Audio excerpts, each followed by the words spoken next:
Hello, my Teaser King family. Sorry. I don't know what's happening with the YouTube, but it's much better now.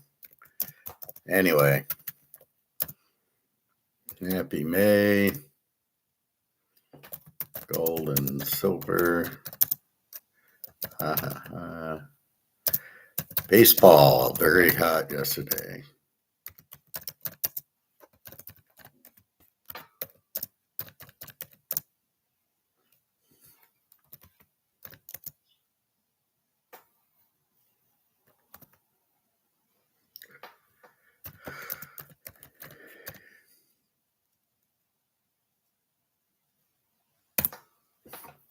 All right. So I have gotten a few buyers in the baseball, 25 a week. My site, I'm waiting for it to get fixed. Haven't heard from my IT guy yet. I mean, it doesn't work for me. He helps me, but he's got his own job. And so I would just, I can't enter the password. So you can't get a password and just click it in, which is what should happen. So right now I'm emailing it. Yesterday I go 8-3 plus 10 units. We walked through it. I had Atlanta. I had Detroit under 8 and they 4-3, 7. Tampa Bay minus 115 a winner. The Mets lost minus 142. Toronto under 9 was a push. Kevin Gausman. I think it was Dylan Cease, one of the two. We didn't get the W. Boston, that was the lock. That was the free play I gave you. Ranger Suarez minus 132, and it wins. Milwaukee with their new guy who's those 102 miles an hour, under 8, and it stayed under. Pittsburgh over 8. They played a 25-run game. Oakland over 9. They can hit. The White Sox over 7.5. Didn't see that one coming, obviously. And it was like a 2-1 game. They were getting no hit for the first 5 innings or so. The Dodgers over 8.5, that wins. And the 49ers over 8.5 also, and they didn't score. And that was 2 units. Now, one game I didn't play, but I told you was Cincinnati. I like Cincinnati. I hemmed and hawed, and Philly was on the streak, and I was going to go, okay, let's go Philly. But Cincinnati's pitcher was like under 2 ERA, and I go, well, I'm not going to, fuck the streak. I'm not going to play it. And ended up, I did like Cincinnati, but I didn't play it because of that. So it was a game I liked but didn't play. So anyway, plus 10 units. The 3-unit play Boston hits, Ranger Suarez, and we go 8-3 on the day. So not bad. Not a bad day for day one. And then we got today's picks. Look at this idiot. We are all hell's going to break loose. Yeah, really? I've been saying that for 5 years. He just figures it out now. What an idiot. So let's look at our gold and silver.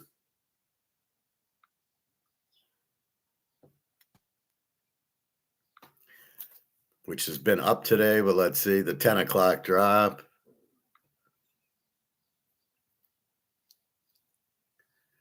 The 10 o'clock drop didn't drop. It went up 45.35. Okay. And then 76.14 silver, which was 88 last week. I looked at one of my videos from last week, and the title was $85 or $88 silver. It drops down to 73. It's such bullshit. But here we go with gold back to 45. It'll go up to 47, and then it seems to have trouble getting over 47 or 48 between fake margin calls and between, I need to sell my paper gold for oil. Okay, Turkey, why don't you just print more money and buy the gold? Why would you sell your gold options instead of buying more? Instead of printing more money? It really doesn't make sense. Anyway, it's good to see.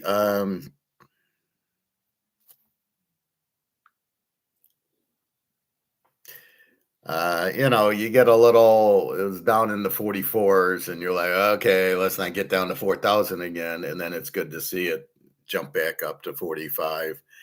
Even though we know this is paper, we know this is bullshit. it's okay. So 45-31, 76-15. It is 11:01.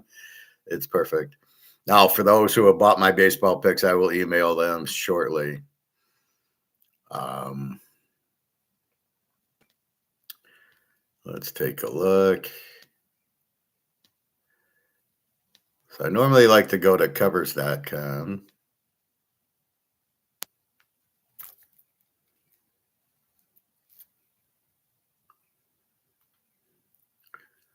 So we kind of went over yesterday's games. Again, we'll keep an eye on that Oakland pitcher who had the no hitter 2 days ago. We'll keep an eye on the Soriano, the California pitcher, who is just pitching tremendous. So we like finding those guys, and that's what I think I do very well. Is I see who's who, and we go with it. All right. Cincinnati, Philly. Now I'm just going to artificially go over it, and I'll give you one free pick. And now it's $25. Just go to teaserking.com. I showed you yesterday. Hit the purchase picks. Go to the far right. It says Baseball Weekly, $25. And just click it, pay, and then I will email you the picks until the site. I just haven't done baseball in a while, so we need to update whatever. Probably a date issue. I don't know. I'm only the handicapper. I'm not the IT guy. Maybe I should contact AI to do it, right? Let's have an AI guy take over for my IT guy. AI fix the errors. I don't know what that means. I'm only AI. I can't answer questions. All right. So Philadelphia minus 146, 9.5. Abbott 424 for Cincinnati, and Nola with the 6 for Philadelphia. Okay. Baltimore and Tampa. Tampa minus 111, 8.5. We got Shane Boz for Baltimore, 529 against Mats, 389 for Tampa. Tampa's really hot. I mean, they're 32-15. They're probably one of the best records with the Dodgers and San Diego. Baltimore 21-28.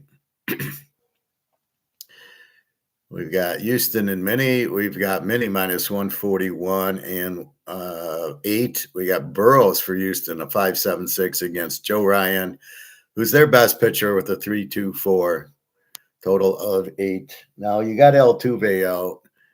Minnesota won a low-scoring game yesterday. I think Minnesota won, but like I said, there's 10 teams. Each team has 10 teams. You've got the 5 pitchers. And then here they're facing Houston, a right-hander. So the Minnesota left-handed lineup with Joe Ryan versus Minnesota with the right-handed lineup. So that's the first thing you got to understand is each team has 10 teams. And then you got to figure out how good's the right-handed team or the left-handed if it makes a big difference. The managers have no idea. They have no brain cells at all. They are probably the stupidest managers in the world. Most of them just automatically, oh, it's a lefty. I got to pinch hit for the guy. Well, he's hitting 300, and the guy you're putting up is hitting 095. Yeah, but it's a left-hander, so I want my right-hander to hit again. Your right-hander can't hit. Your left-hander at least can hit the ball. A right-hander is not going to hit the ball. It's just ridiculous. Anyway, so that's Minnesota there against Houston. Colorado and Texas. Texas won yesterday 10-0. I think the over was 11. I did not play it. Texas doesn't hit, but they did yesterday. We've got Texas minus 121 and 10. We got Leader with the 441 for Texas and Freeland a 736 for Colorado. And okay, I did play that game. I'll tell you when I get to the free play. Frisco and Arizona. Arizona minus 125, 8.5. Mile for San Francisco, the 49ers, 5.67 against Kelly for Arizona, 5.91. Total on this is 8.5. This seems to be a definite problem there. Let's see. The White Sox in Seattle. Now, Seattle's catcher's out. The whatever his name is. Seattle minus 141, 7.5. Burke for the White Sox, 540 against Hancock for Seattle, a 306.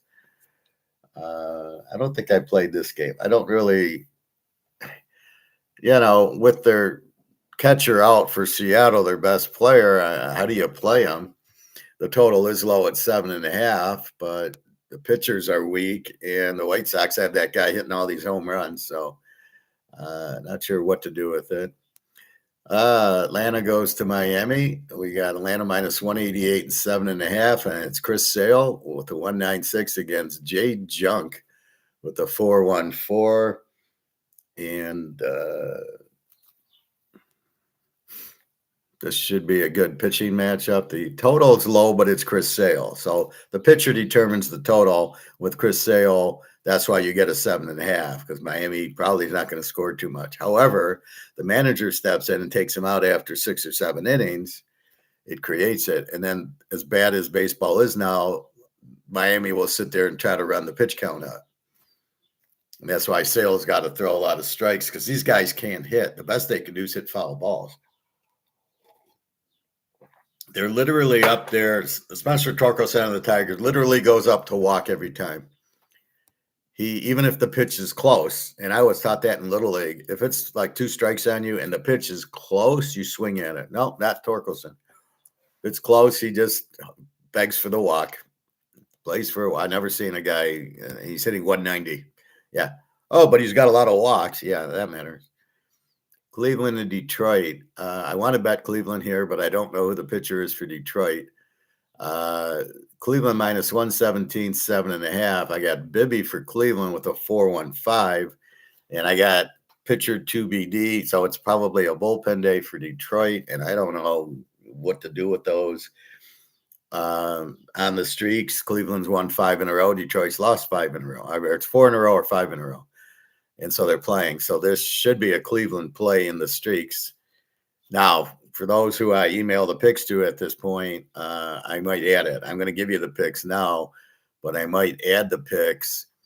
I might add this one to it if we get the pitcher, but it's, again, probably a bullpen day. But if I see Joe Flaherty and we're taking Cleveland, the first game starts at 1:05, and I am playing. All right, so I will. About 11:30, I'll send the email, and let's go. So Cleveland should beat them. Bibby's not great, but Detroit can hit anyway. So we got lucky yesterday. We had under 8, and it was 3-3 going into the 8th or 9th, and Cleveland scored 4-3. Tigers got 2 men on in the bottom of the 9th, and I go, shit, don't tie the game, and strikeout. Cleveland's got a great reliever, a great closer, and he closed the door. So that was good. The JETS against Washington, we've got the Mets minus 123 and 10. Thornton with the 0 ERA against Littell with the 707. Who the hell is Zach Thornton? He hasn't pitched because I'm getting nothing. I can't even see anything. So, again, instead of saying nothing, they say he's got a 0 ERA, which confuses you because he actually could be a great pitcher with a 0. Well, nobody has a 0 ERA, but he could be. But we're going to assume he's a new pitcher from the minors or off the injured list, and Littell with the 707. So we have bet this game. All right, here's your free pick. This is just teed up for us. We got the Yankees minus 163 and 8 against Toronto. Now, we had under 9 yesterday, and it was a 9. And we've got Yasevich for Toronto with a 142 against Cam Schittler or Steve Schittler with a 135. Let me just see who Yasevich is. Be sure he's not a bullpen guy. He's pitched in 4 games, 5 innings, 4, 4, and 6. Gives up about 4 hits a game, 0 runs, 1, 0, and 2 the last game to Detroit. So Detroit beat them 3-2.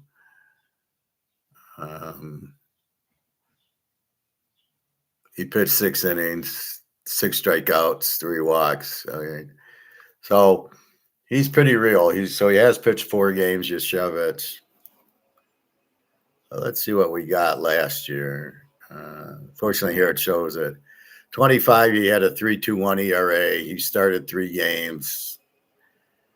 He was 1-0. So now he's got 4 games and he's got a 1.4 ERA. All right. So probably not as good as a 1.42 ERA suggests, but he's pitching well. Doesn't give up a lot. The Yankees, you got Steve Schittler. My pick, 3-unit pick. I'm going to go under 8 in this game. I don't think Toronto's going to hit Steve Schittler, and I don't think the Yankees are going to do much with the Chavez. He'll probably go 6 innings. So it should be a low-scoring game here. Yankees just simply, they started hitting against the Mets. And you hate, it's like the Dodgers. You hate going under in the game, and then they lose 1-0. You're going, what the fuck? So with these two pitchers, it should be low scoring. So that's the thought here. I know Schittler's a normal pitcher, and he's got a 1. So at worst case, Toronto's not going to hit Schittler. Right, so they're not going to score. They're going to maybe get 1 run. Maybe the Yanks win 4-1 in this game, winning late. I don't know. And again, it's so hard to know Toronto's bullpen, which is the problem because they can go with I got the lead bullpen or I'm trailing bullpen or the game's tied bullpen, and it's an inning here and an inning there. So this is what really makes it tough is the 7, 8, 9 innings of the game, but we will see. So anyway, that's your free pick. Take the under in the Yankees, under 8. It's a high number. This should be like a 7. It's a high number with these ERAs to have 8. And like I said, Toronto's not going to hit Schittler, and the Yankees, I don't think are going to hit that. Now, what's been happening, we had this with the California and the Dodgers last week where we had Soriano going and somebody good for the Dodgers.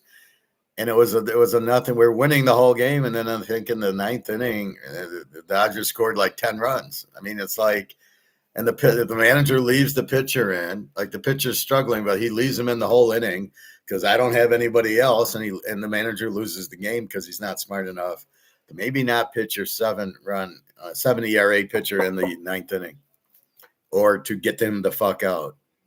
So I blame a lot. The managers are losing games all over with their stupidity. All right. Milwaukee against the Bears in Chicago. Chicago 115, 6.5. We got Harrison a 213 against Cabrera a 406. Maybe the wind's a 50-mile-an-hour wind blowing in. That's all I can think about. I don't see how this is a 6.5. You got a 406 pitcher and you got a 6.5. So this should be an over, but I didn't play it.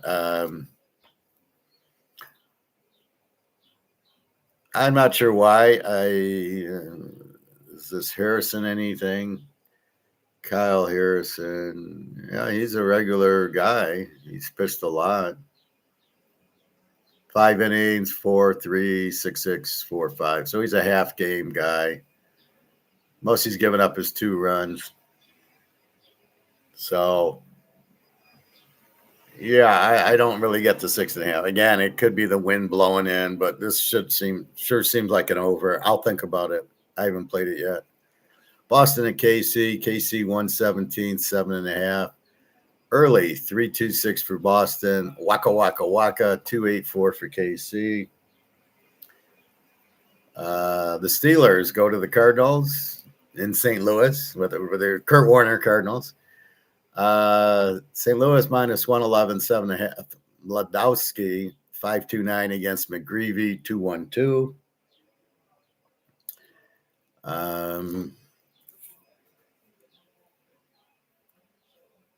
Let's see.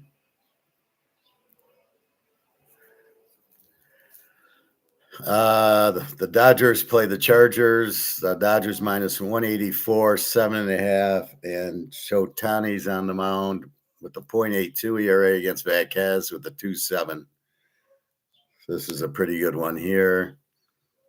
Oakland against California. We got Chevalier with the 2.74 for Oakland and Kanowitz a 4.59 for California. He really sucked last year. He's a little better this year. Oakland minus 119, 9.5.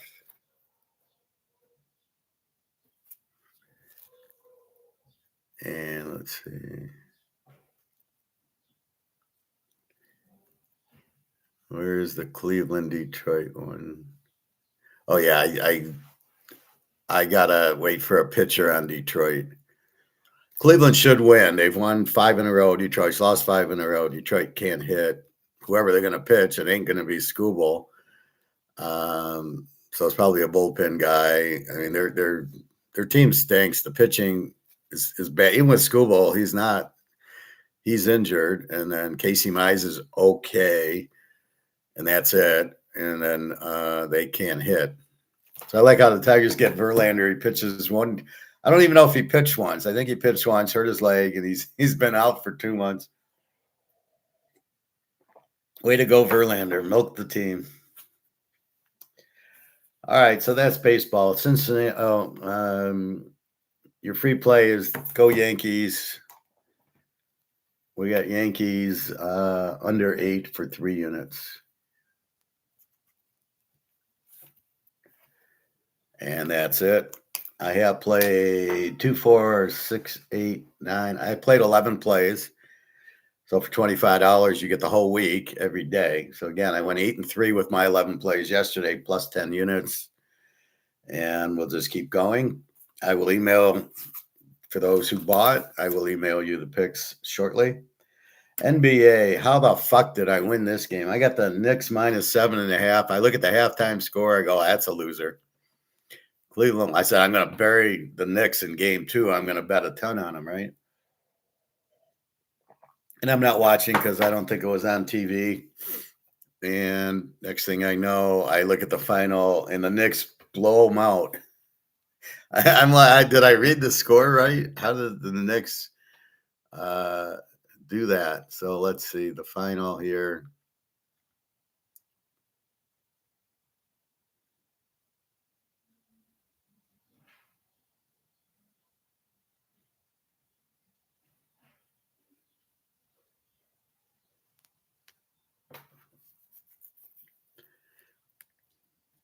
So the Knicks win 115-104 in overtime. So they tie it up. So it is a low scoring game. Keep an eye on that. The Knicks minus 7.5 win by 11. I get a winner on a game that I thought was a loser. I even marked it a loser. Unbelievable. All right, so let's look at today. Now we have game 2. We got San Antonio in Oklahoma. Oklahoma must win. What do you mean, Howard? It's only 1-0. Because if they lose, they're down 2-0 and go back to San Antonio for 2, and it could be 4-0. Checkmate. So it's very important. San Antonio got the split they wanted. Usually, when you start the series, you just want to go 1-1 in the series.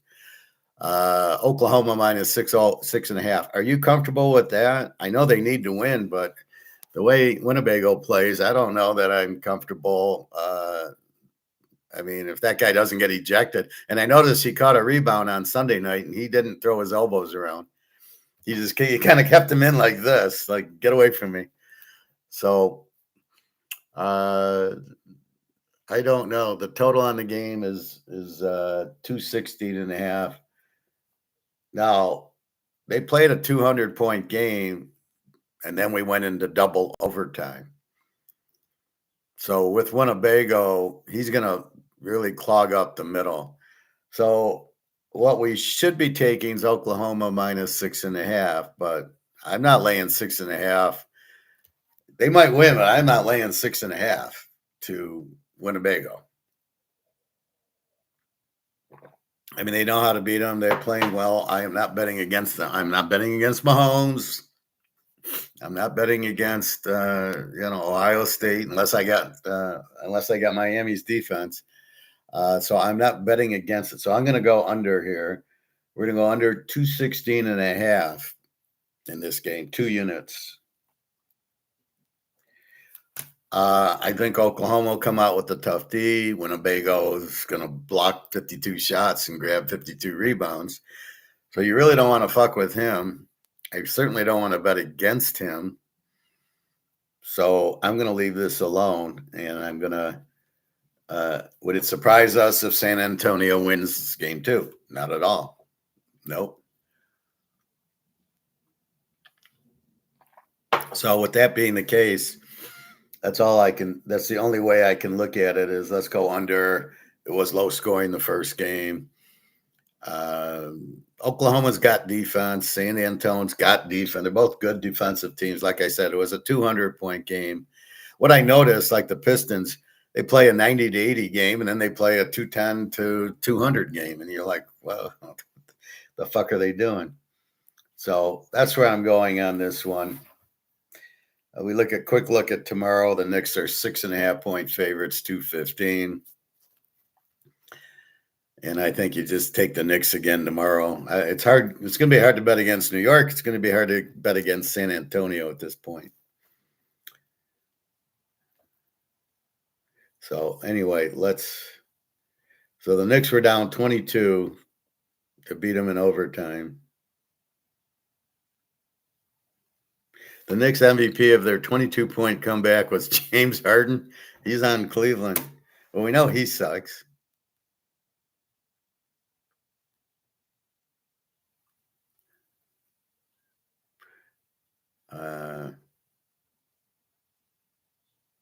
So that's what that is. All right, so that's baseball. That's basketball. Gold, I think we looked at 45.43. So we're making a healthy move today, and so we're back 76.27.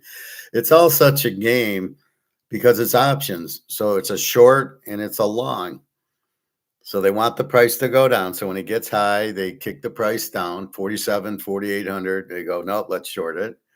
And then when it gets down to this 44 level, oops, it's too low. Now I'm going to buy it.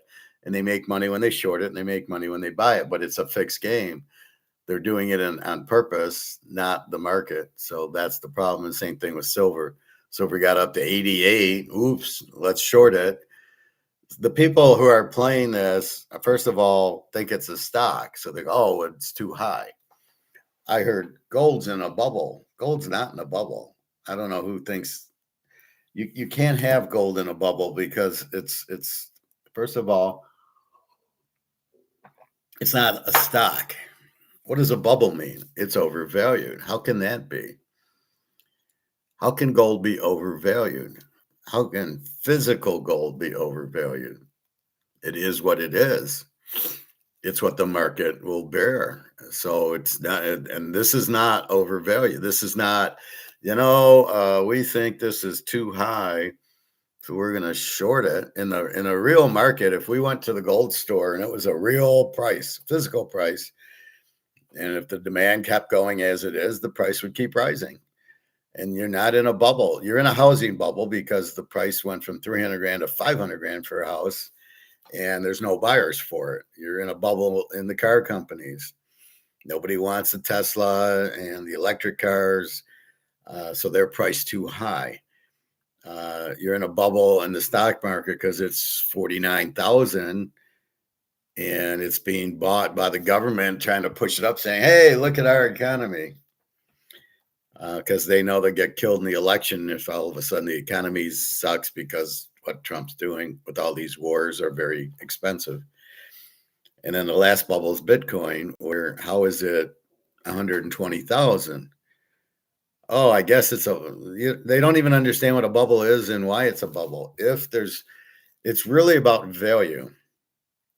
If we think so, it's very simple in the stock market. You look at the stock, you look at the financials of Amazon, and you see its sales and its earnings and other things.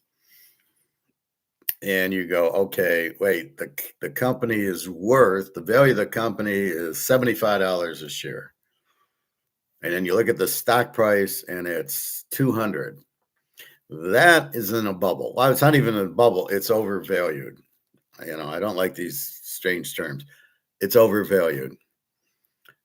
A bubble means it's overvalued. Right? That's what a bubble means. That's why gold and silver is not overvalued and can really never be overvalued because in the physical world, it hasn't even come close to its real value. But in the stocks, it's overvalued because it's more than it's worth. This Nvidia, if they even have any sales that they're, oh, we're going to have 2 trillion in sales. Make believe. From who? Who's going to afford it? Who's going to buy it? Who wants it? I'm talking about AI, the biggest scam in since OneCoin. All these digital coins. That's all you see. Scam here, scam there. Milton Bankman Friedman, Jim the Anvil Neinhart. It's all a bunch of scams, right? Oh, he scammed $30 million or whatever he did. That's all you see in the digital world is the scams. OneCoin. She scammed everybody out of billions of dollars, including the Russian mafia. So she didn't show up anymore. And that's what you see in the stock market. The value of Amazon is, let's say, $75 per share, and it's selling for 200. Why are we buying it at 200 if it's only worth 75? Why are you overpaying it? But gold, so what you're saying in gold at 4,800 is it's overvalued. That would be considered the bubble. But how can it be overvalued? Since we're not doing a physical price, you don't have a value on it that's realistic. The 4,800, as I say, is way low. It's not what it should be. So therefore, that's not exactly what you're doing, right? So how can it be overvalued? It can't be, because we don't. It's just like oil. Oil is going for $200 a gallon in like certain far west countries. But on COMEX, it's 110. Is that overvalued? Is that in a bubble? No, because it's going for 200. The physical gas is going for 200, or oil is going for 200. And the same thing, we just don't have a physical gold market. So when we see 4,800 gold or this $80 silver, it's not in a bubble. Well, it was 25. Well, that price wasn't real. That was a paper price, and they were suppressing it. They're still suppressing it. You're nowhere near the real value of gold or silver if they're suppressing it, and they're not letting it run the market. So if it's in the market, it could be too high. But in COMEX, where it's paper and it's fixed and it's suppressed, how can it be in a bubble? It can't be. Oh, paper gold's in a bubble. What are you talking about? Paper gold's bullshit. It's not in a bubble. It's just that's where it is. But these people that don't understand are reading it as if it's in a bubble, and they want to short it because gold hit 4,800. Oh my God, it's way overvalued. What are you talking about? Well, if I look at this chart, this isn't a stock. This isn't a chart. This isn't a trend analysis. You can't use it here. This is a price fix thing. In the real world, it's worth $10,000. And you're going to call that in a bubble? No, that's not in a bubble either. We're trying to get to the real value of gold, and it's nowhere near 4,800. Add a zero to it, and you'll be close. So it's worth $20,000-$30,000 easy, and it'll be going up far greater because all the dollars that are in a bubble are worthless. So the US dollar, talk about being in a bubble, has no value. And yet people still use it to buy things. I'm buying a house, I'm buying a car, I'm going to use US dollars. Like, yeah, that's, and the banks are stupid enough to let them do it. But I would not take a loan in dollars because I know I'm going to get paid back. The dollars will be worthless. So that's the thing. Gold is not in a bubble. It's not anywhere near its real value. And that's what we look at. So when we speak gold and silver physical, we're hunting for the real value, which we know is 10 times more than this bullshit thing. So when we see it go down, it makes no sense. Oh, silver was 88. Now it's 76. Like, what? Well, it was overvalued. What are you talking about? Silver's value is 1,000 an ounce when you get physical. So you got to divide the paper and the physical up. That's why I do my best Joker going, ha, ha, ha, ha, because this is insanity. It's nowhere near it. Turkey, are they actually selling 15 tons or 15,000 tons of physical gold, knocking the price down? Or is it paper gold, which should have nothing to do with the physical price? I can't imagine Turkey selling physical gold. So they're probably, and that would not have any bearing on the price. When you're in a paper market and you're dealing with options, how can selling physical uh, affect the price? It can't. So anyway, that's not happening. So that's what's going on. We've got all these stupid wars. It's all financial. Every war is financial. It's always about. In this war, again, Hitler went into all these countries to steal the gold and the oil. He invaded Russia. I was watching something on that yesterday. He invades Russia because he needs more farmland to feed the Germans because they don't have much in Germany. They don't have they don't have oil. They don't have coal. So he's going to Russia because he needs the oil because he's running out of oil because they tried to go to North Africa and get it out of Iran or Iraq or whatever. And he lost there. So he's got to find oil because you can't have the tanks don't work without oil or the Jeeps or the planes. So that's why he really invades Russia for the oil. Most of the other countries he invaded was for the gold, right? Czechoslovakia, Poland, right to the central banks, steal their gold. But in Russia's case, now I'm sure, had gold and diamonds and oil. So he went there for the oil. And Russia didn't like them taking it, just like now. You're not stealing our oil. So I think most of the wars are the countries going bankrupt. You can go all the way back to Rome. You can go to France.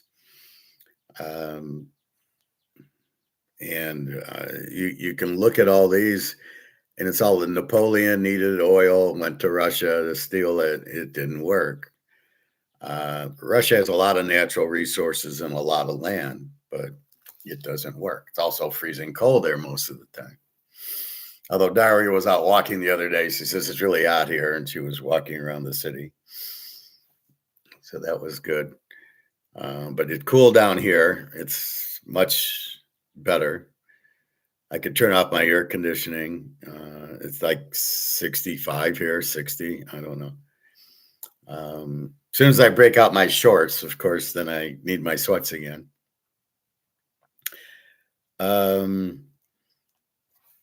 So let's see. So again, we explain economics a lot here, and we keep going with it. And it's basically what it is. I mean, it's the market. It's how money works. It's what the medium of exchange is. It's a trade. Most of economics is trade. It's free trade. It's fair trade. I'm going to buy a steak, but if the price is too high, it's not fair trade for me. So price makes all the difference, right? So if you go to the grocery store and you want to get something, what do you check? The price. And if it's too expensive, you don't buy it, or you look for a substitute, which could be another brand or another product. So if the stakes are too high, you might buy ribs, you might buy hamburgers, you might buy chicken or salmon. It all depends on exactly what you're looking at. What can you substitute? Right? Can I substitute salmon for steak? I can, but do most people.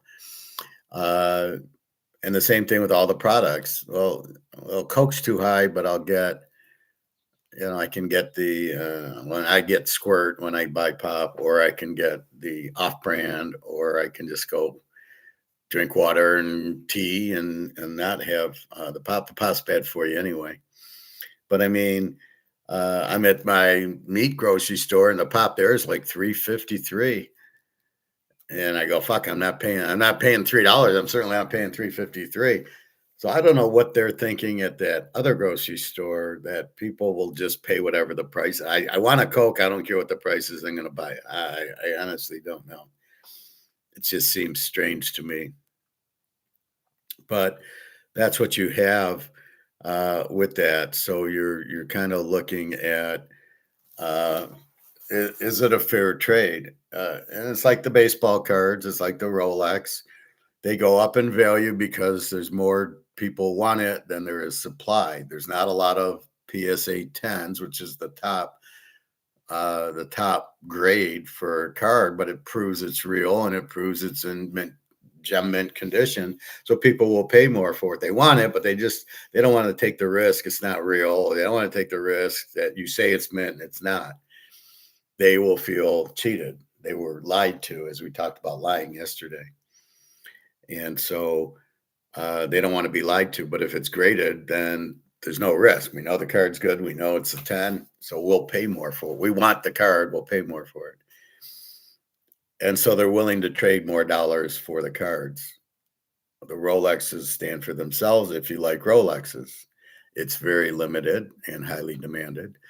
And you just go through the list, very limited, highly demanded. And that's where you get the Montana rookie card and the Rice rookie card, because they were way off center in their years. But if you found one really mint, which it took me a while to find, and I've shown you my Montana, it just takes a while to get really really centered. Mine's pretty centered, but I might get a 10 on it. We'll see. So you try to get the star players because that's where the demand is. People will pay for Joe Burrow if he ever wins a fucking Super Bowl.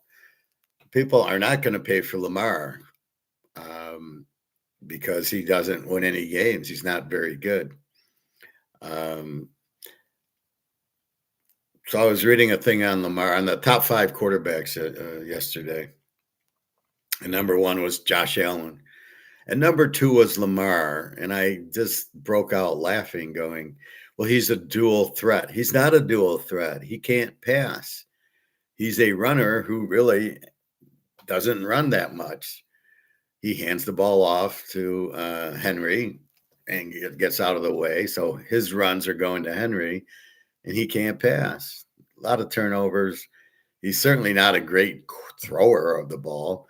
So what part of dual threat are you talking about? And you'd rather have him over Mahomes and Burrow. You're out of your fucking mind.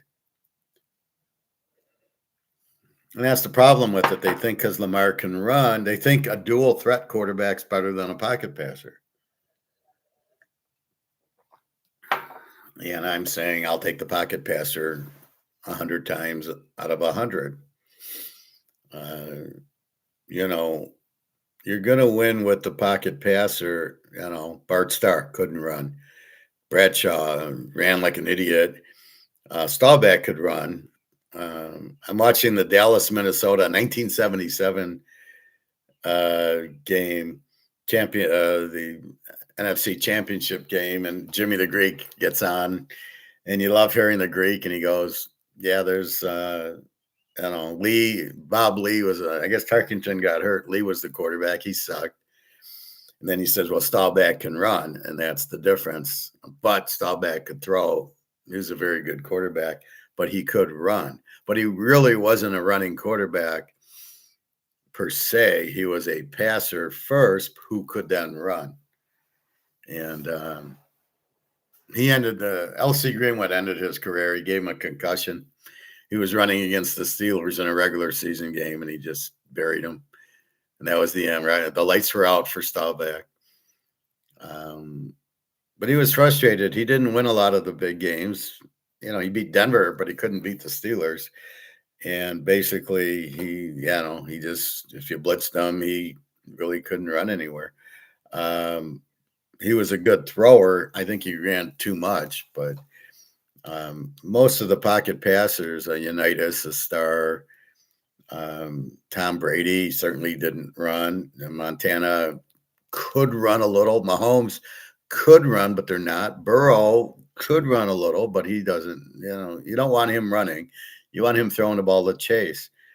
So all the real good quarterbacks are pocket quarterbacks. And the fact they can run doesn't win you games. There hasn't been a running quarterback that's ever won a Super Bowl. Never.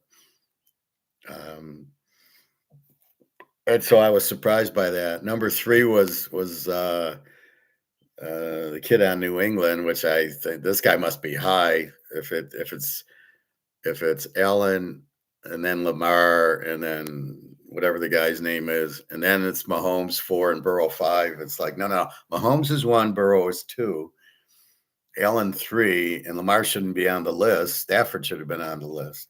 Another one that doesn't really run, but oh yeah, he tends to win a lot of games without running. If you're a really good quarterback, it's a much better asset than that you can run, because when you get inside the 25, you're not running anywhere. There's no room to run. But if I am Joe Burrow and I can hit Chase, he can go 40 yards, break tackles, and he's faster than everybody. And I can score touchdowns that you can't, Lamar, because if you're a good runner, you get inside the 25, you're not going anywhere.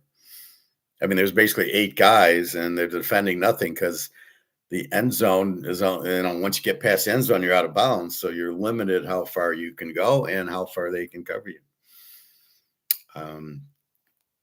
Anyway, so I thought that just shows you how stupid these guys are. That's why you got to be careful who you listen to.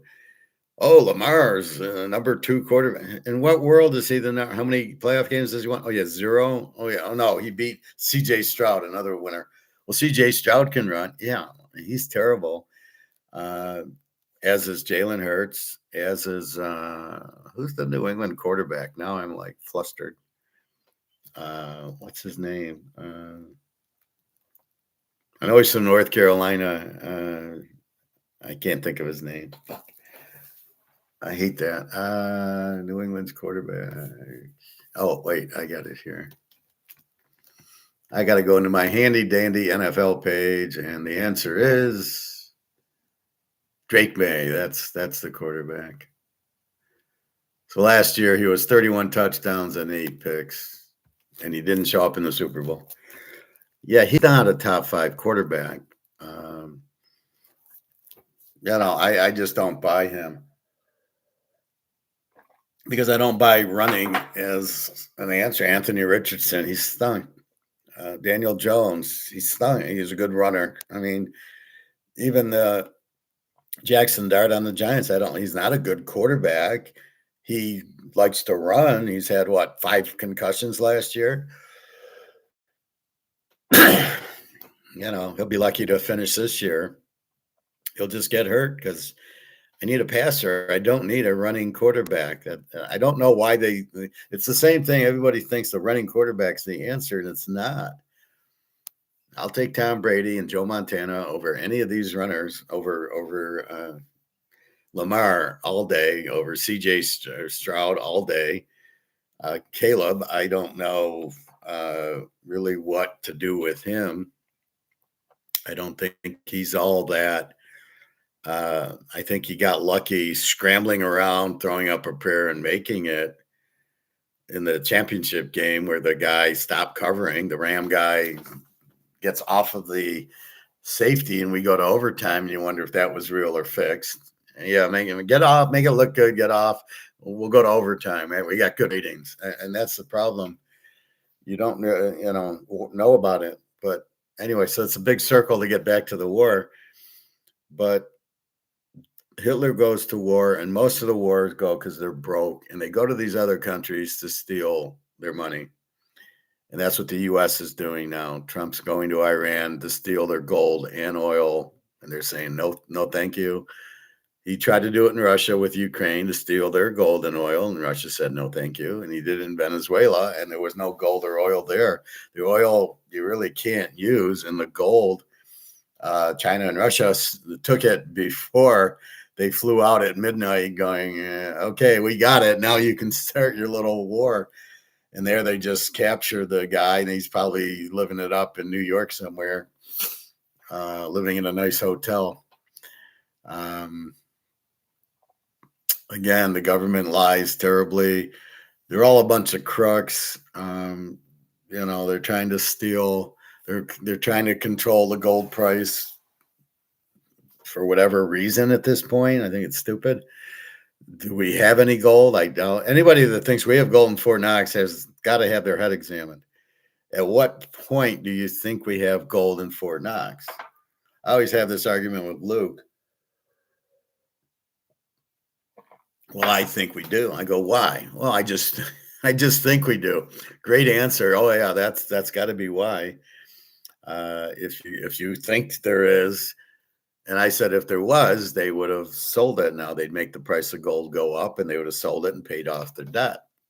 Or we'd have gold backed currency, but we wouldn't. We're going to be at 40 trillion in debt by next month, I think. We're just going to not pay it off. Well, these you owe these to people who own the treasury. So it's 40 trillion dollars in treasury bills that you owe. It's not like just made up monopoly money like your money is. This is people buying your treasuries that you owe.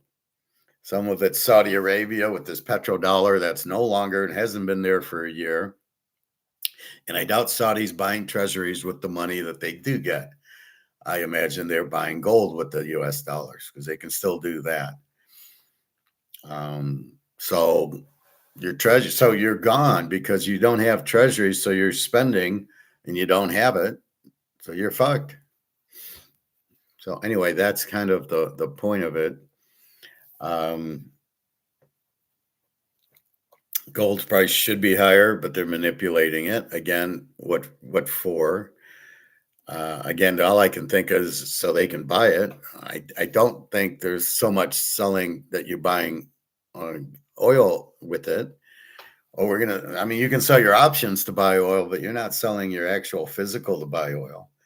If Turkey needs oil, just print more money and then buy the oil. I mean, what are you doing? So, as again, most wars are caused by they need money, pure and simple.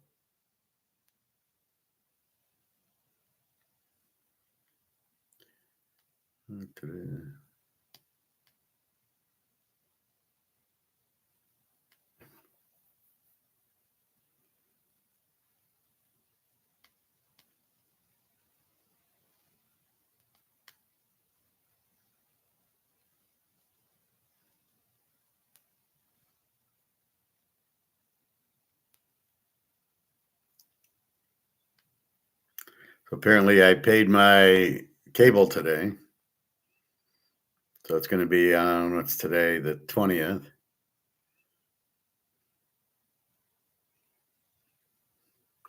I got an appointment with my dentist. They wanted all this info, like what's your race? Are you a male or a female? Do you have all these diseases? I'm like, I just want to fucking get my eye exam. I don't need to fill in all this bullshit. All right, I am gonna send.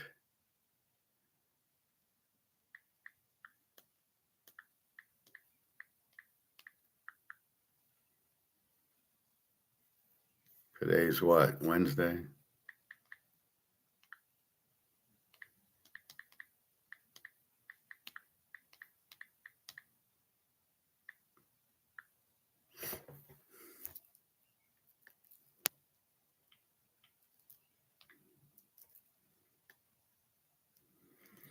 I'll do the picks in 5 minutes.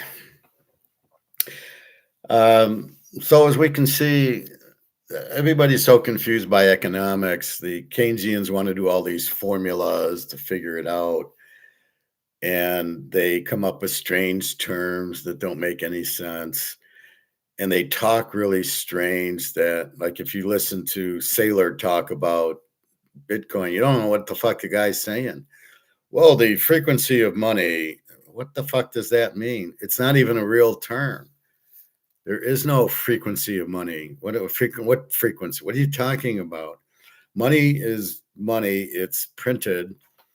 It's printed out of nothing. It's paper. It's worthless. See, most people don't get to that point that the money's been printed and it has no more value. So when I say worthless is zero, it's been printed to death. That means it has no value. It's worthless. But Howard, we can still go to Kroger's and buy $100 worth of groceries. Yes, you may, but the value of the dollar, it should be $15 to fill your cart, or $20. Let's say $20. It's taking you 200-300 to fill your cart. I love when I walk into the meat grocery store, Bush's, and some lady's got a full cart and she's got Pepsi hanging on the things. And I'm just thinking, like, God, you're drinking Pepsi. That's going to kill you. I said, well, that cost you thousands. She says, well, I did my best to keep it under 400. Can you imagine spending $400 on food? And let me introduce you to Myers or Walmart's to go grocery shopping. Um, I went into Costco to check their eye exams, and I thought they'd be 50. They were $100 for the eye exam, and it was some, I don't even know if he's a real eye doctor. And but there wasn't anything till middle of June. And and I'm thinking, why is there such a shortage of eye doctors? I mean, I went to one, it was July, like she's by herself at a little store. The other one was 250, which is very expensive. Pearl Vision was closed 2 days, so I still don't know what that. I might go once I get the prescription. I'm not going to buy the frames at this place because they're way too expensive. They didn't like when I say you're over market. Not that they understood it. I go, you're over market. I'm not paying this much for frames and lenses. I don't need to. I can get it much cheaper. Oh, you won't like it because I can tell by the frames you're wearing. I bought these frames because they're blue. This is the only reason I bought these frames, because they're blue. They're a piece of shit because the thing broke here and I got to have the tape on it. The lenses are fine. They still, they're bifocals, but there's no line on it. So I can see and I can read and I can look and it's fine. And so I'm saying I'm not paying $500 for like it's $275 for the lenses and another 300 for the frames. It's five. I said I can get them the whole thing for 270. Yes, the lenses, the bifocals without the line and into a normal set of glasses. Who cares? This is your 500 and they're 275. So why would I pay 500 for it? Especially now, money's tight. Money's not worth anything. The last thing I want to do is spend $500 on new glasses. I don't need to. So anyway, I know I'm jumping, but it's all economics. So that's the thing with the prices. The money has no value, but the Keynesians will. So there's two economics. There's us, the Austrians, or the classical, same thing, and there's the Keynesians. We believe in the free market. We believe in the individual. We believe in freedom. We believe get the government out of it, keep the cost down and the quality up by competition. We want free trade. We want fair trade. We want competition so you can, oh, I don't want to buy Orioles. I can buy Chips Ahoy. I can buy another brand. I can get donuts instead of cookies. I can get ice cream. I can get chips. There's 18 varieties.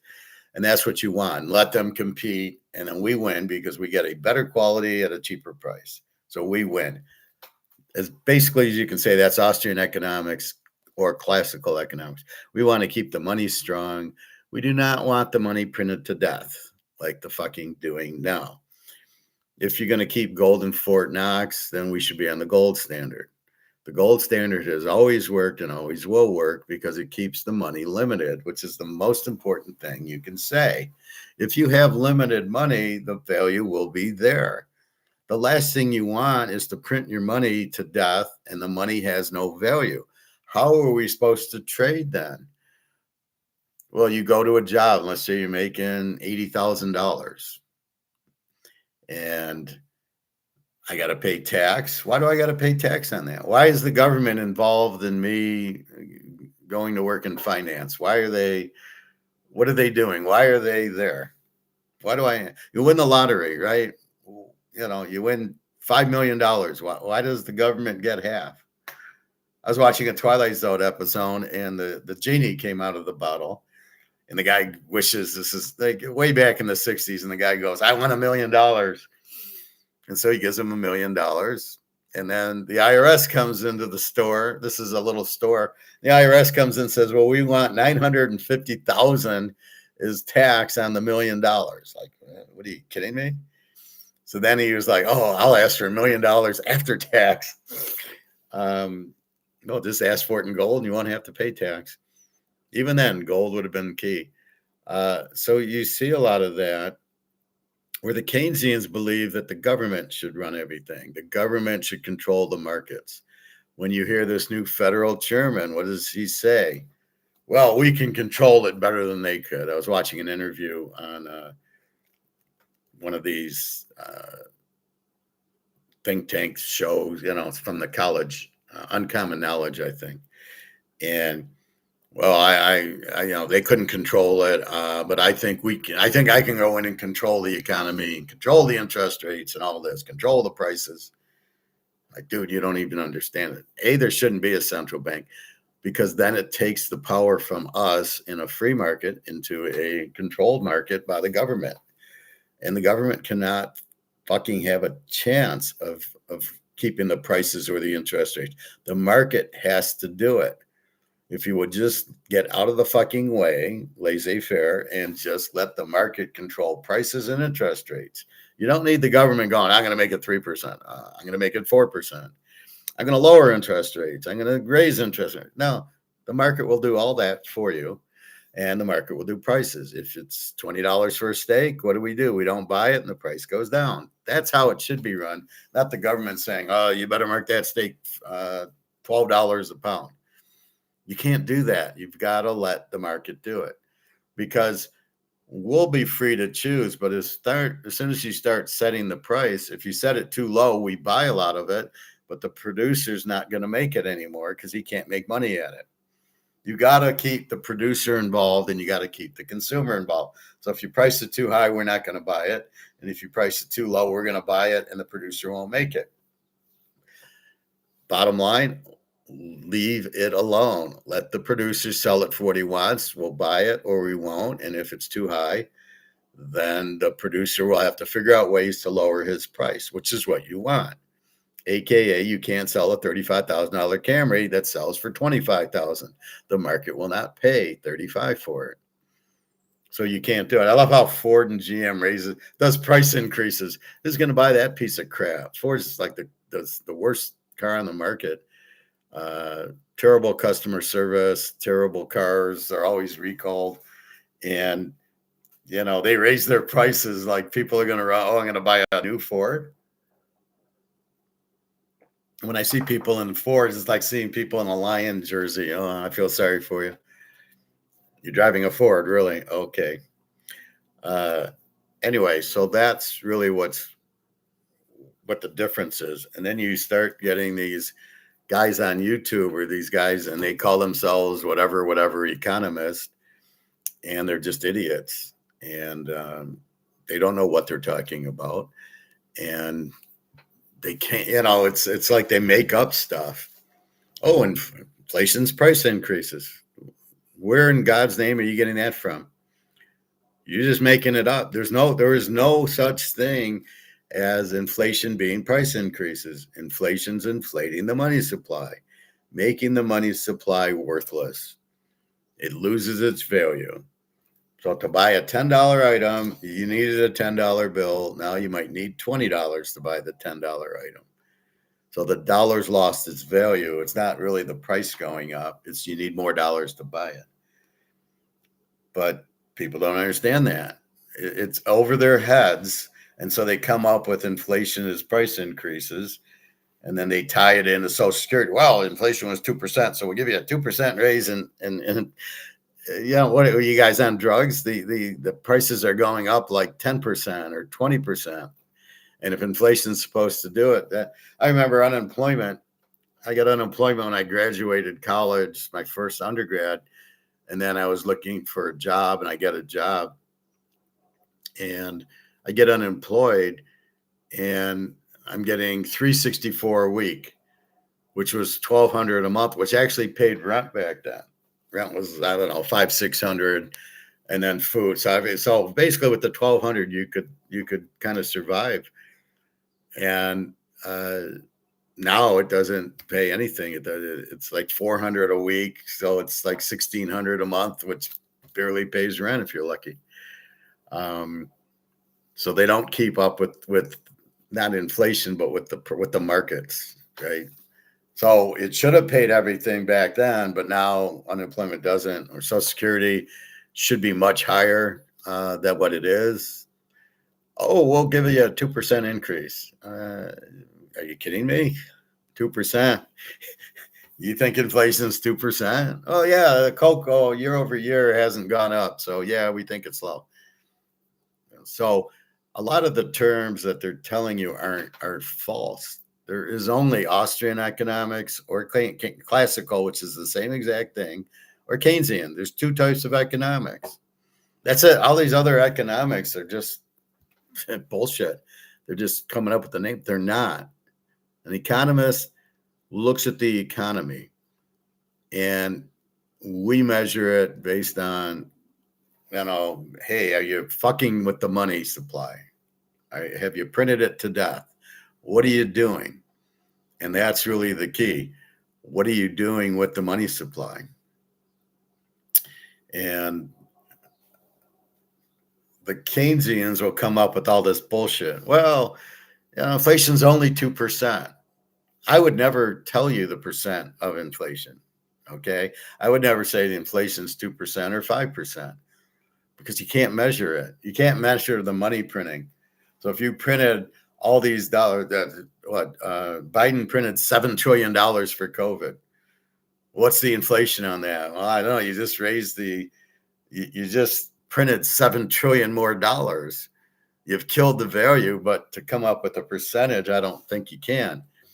So they're trying to look at the prices as a way of measuring how much they do it, but it's not true because the market controls the price.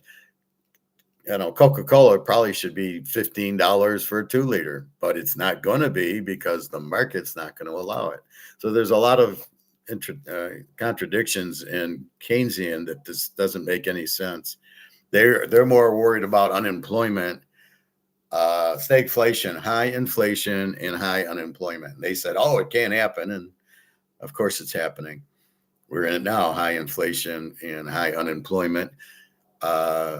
They're trying to do AI to save the companies money by laying off the people that they have to lay off anyway. So let's go to our ice cream store, and we're running our ice cream store, and the cones are $5 a cone. And then we got sprinkles and syrups, cones and cups, all the different flavors of ice cream. We need a freezer to keep it in. So we have all this going on, and our costs are $5. No, we're selling it for $5, so our costs have to be like $4. Then we make approximately $1, but the cost includes the freezer, our wages, and everything else. So what are we going to do with AI? Is AI going to run our ice cream store? So could you imagine going in and, I want a chocolate sundae. Talk to AI. Like, how is AI going to handle that? He can't. He's not real, right? So what AI's purpose would be, the only thing I can see is how many people buy sundaes or banana splits or cones or cups. What flavors do they buy? And it would be used to order it. Well, let's see, everybody's buying chocolate ice cream, so I need a lot of syrup and nuts and a cherry on top. And I need a lot of chocolate ice cream more than the other flavors. That would be the only thing it'd be used for.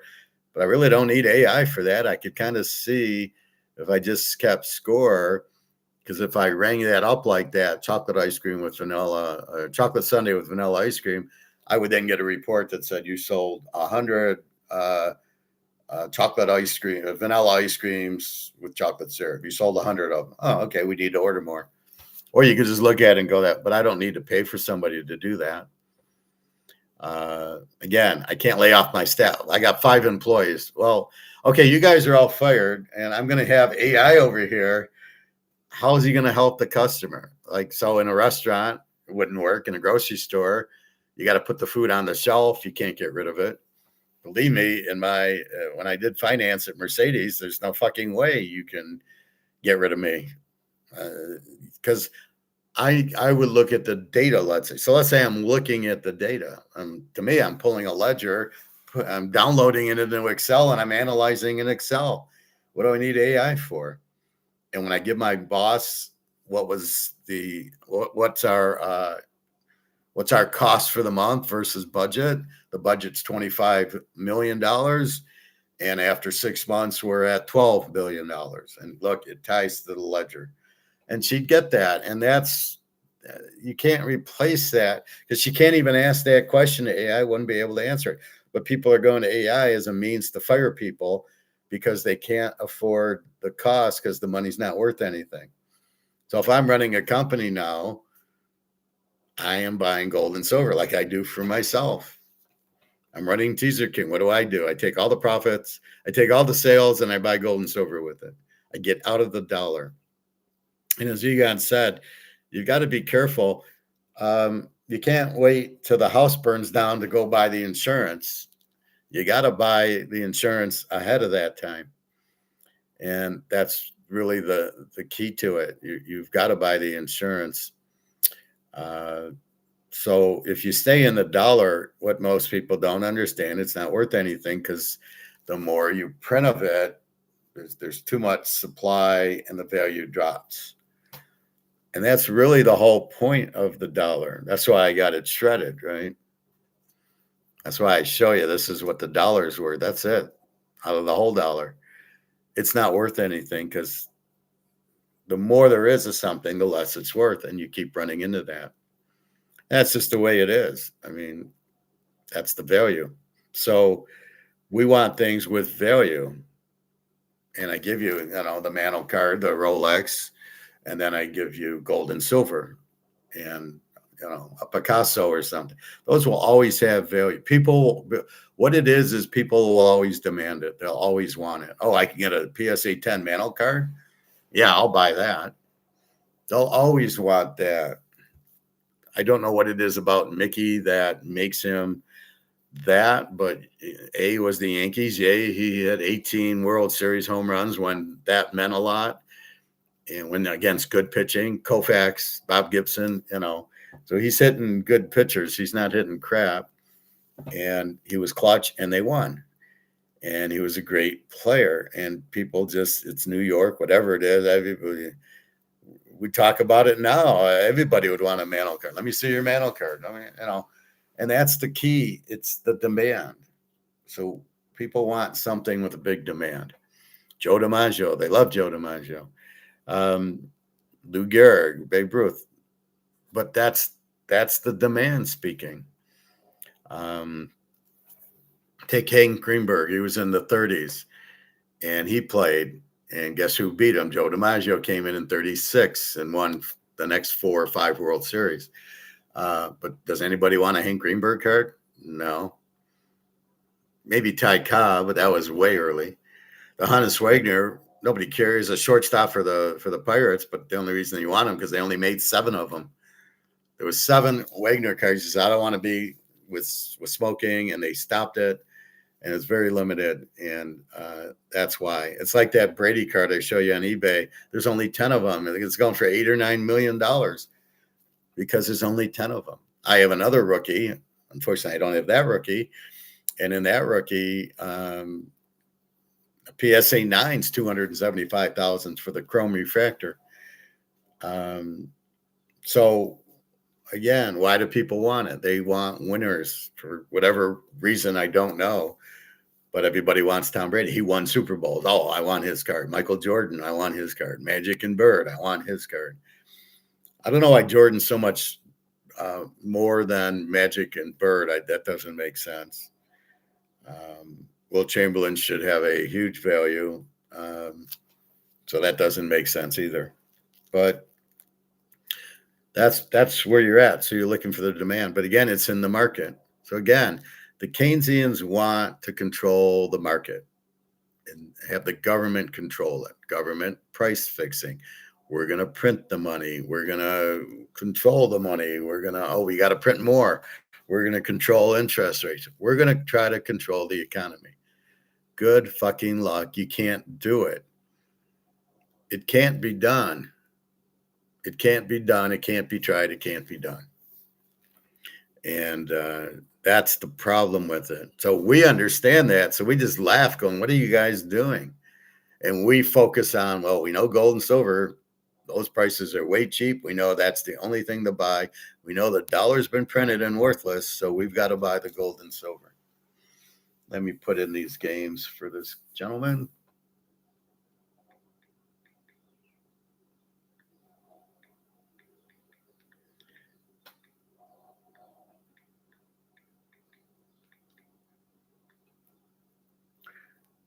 Actually, I should probably take a picture of this.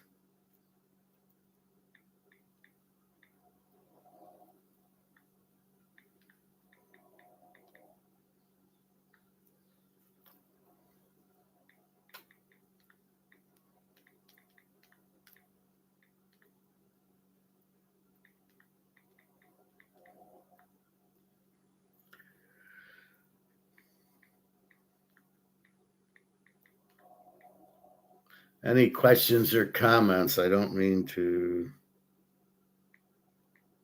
This won't take long.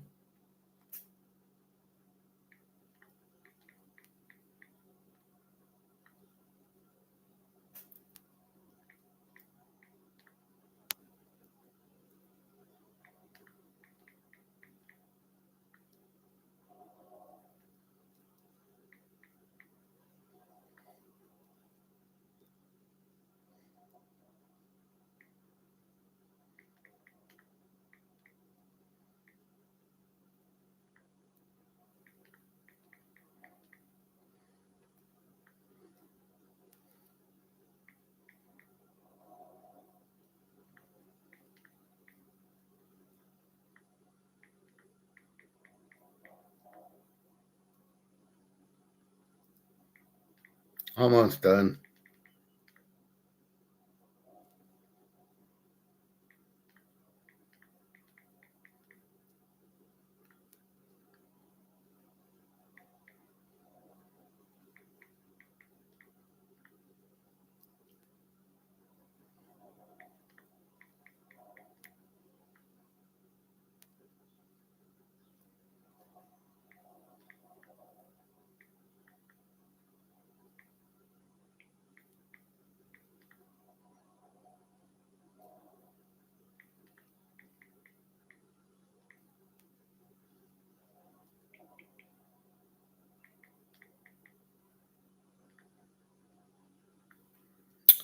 Yeah, last one.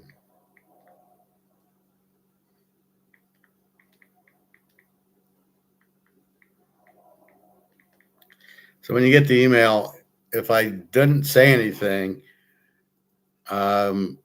it's take the team.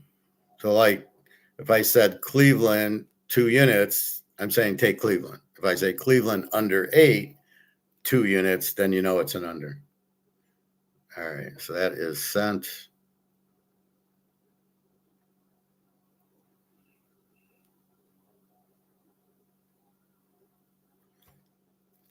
All right, so sorry about that.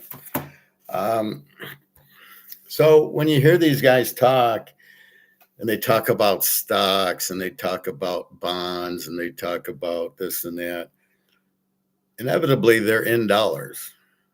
And that's kind of what I say is you must get out of dollars. So I tell you that your $500,000 house is in dollars, and the dollar will collapse because they're printing too much of it. So we know why. So we know what's going to happen. You print it, it'll be worthless.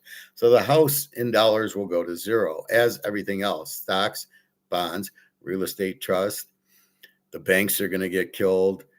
All that's going to happen with everything in dollars, because how can you measure it in dollars when it's worthless? Bitcoin and everything. The only thing that won't get hurt is gold and silver. Now, your Rolex will have value in gold, as will your Mano card, as will your house and your car. They will change to the new currency, but we don't know what the value of the new currency. That's what we'll have to figure out. So you have your $500,000 house in US dollars, it goes to zero. And what's my house? What do you mean my house is worth zero? No, it'll have a value when we come out with the new medium of exchange, the new money. So it's either USD number 2, or it's going to be gold and silver backed currency. We're hoping for gold and silver back currency because then our money will be stable and we won't have to worry about it losing. However, the U.S. is too stupid. They will probably come out. I mean, stable coin will not work. It's priced in. What's it going to be priced in, right? So let's say Bitcoin is the new currency. What's it priced in? Well, it can't be priced in dollars, so it's not worth $75,000 now. Well, what's it worth? Well, don't really. It's what a Bitcoin is. And me and Luke argue about this too. He goes, "Would it be worth a Bitcoin?" Well, what? It's not real. What's a Bitcoin worth? I know what gold is gold. So if I have, uh, you know, uh, if this is the value of the dollar, it's in desert, and at least this is what it's worth. But I can't show you a Bitcoin and say, "Oh, this is what a Bitcoin is." A bit. It's not even a coin. It's a bit. So what's it worth without the dollar? There's no value in it. It's not real. It's air. How can it have a value? But gold certainly has a value. People will buy gold. They don't need a dollar. And you'll pay 2 ounces, 3 ounces of gold for a house. They will be happy to take the gold because everybody knows the gold's money, as is the silver. That's the whole point of it. And it's accepted everywhere.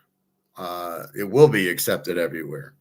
So that's really why you go to gold and silver is the answer. So everything in the market in dollars go. So the wheelbarrow is for the dollars. Okay.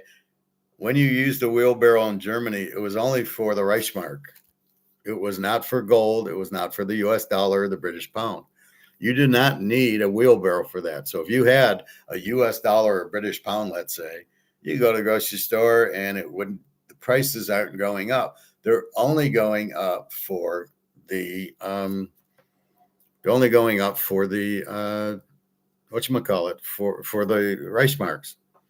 So in this case, you're going to need the wheelbarrow for the dollar, but only for the dollar because the dollar is gone because they keep printing it and they don't understand. And they're trying to get out of the debt by having these wars to steal the gold and oil in Iran and in Russia and in Venezuela.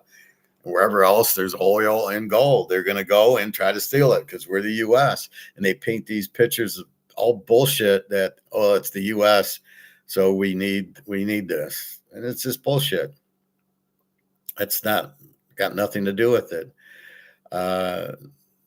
So that's a big point that the Keynesians will not tell you that the money's worthless. They'll never say the money's worthless. They'll just say inflation's price is going up. Oh, we're going to have high inflation over the summer.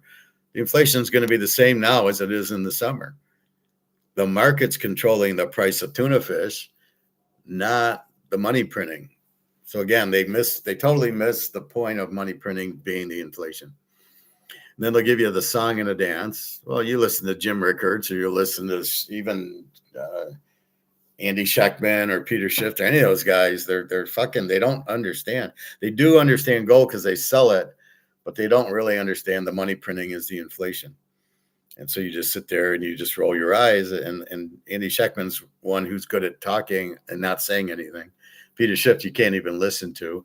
Rickards doesn't make any sense. Some of these, like Rick Rude, you don't even know what he's saying. He's just talking cryptically on purpose. The sailor guy, you don't know what he's saying. Oh, the money frequency. I'd have my money in Mexican pesos and US. It's like, dude, all the money's worthless.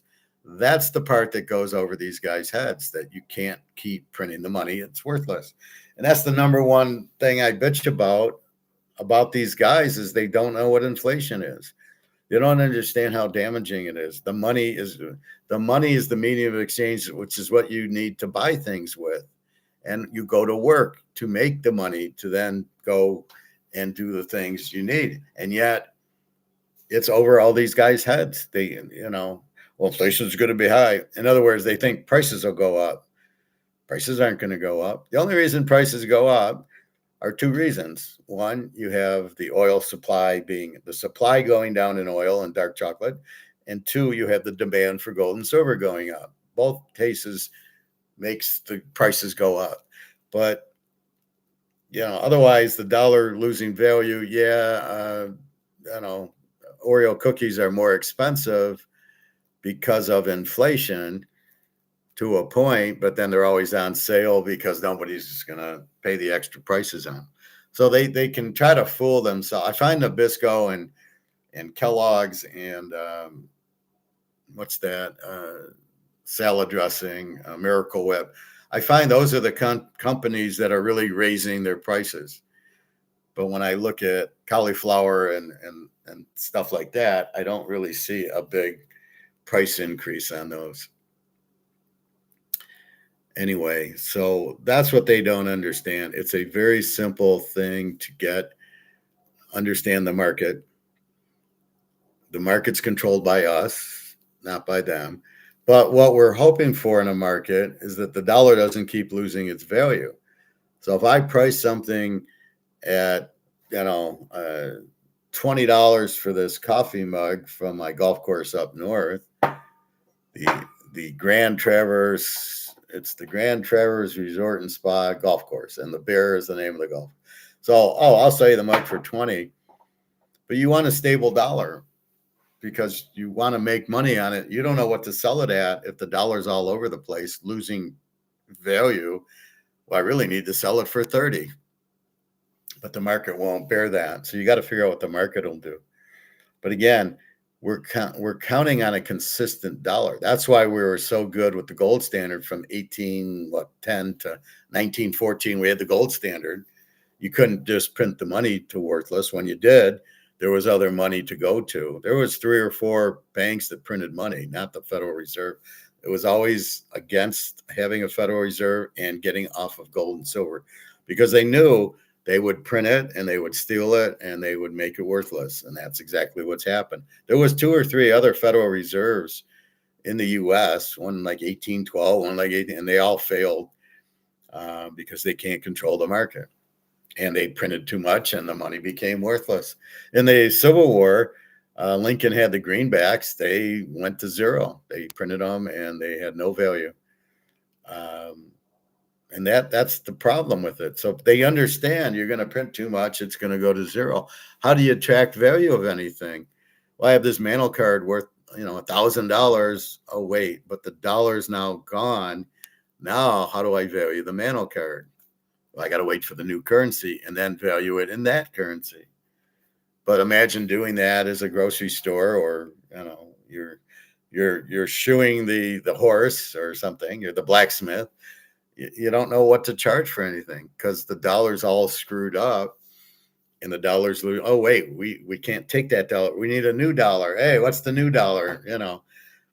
So it's insane that you want to keep repricing everything in new dollars. Russia's on the 8th ruble. So don't kid yourself. Zimbabwe was on the 5th Zimbabwe until they backed it by gold, the ZIG.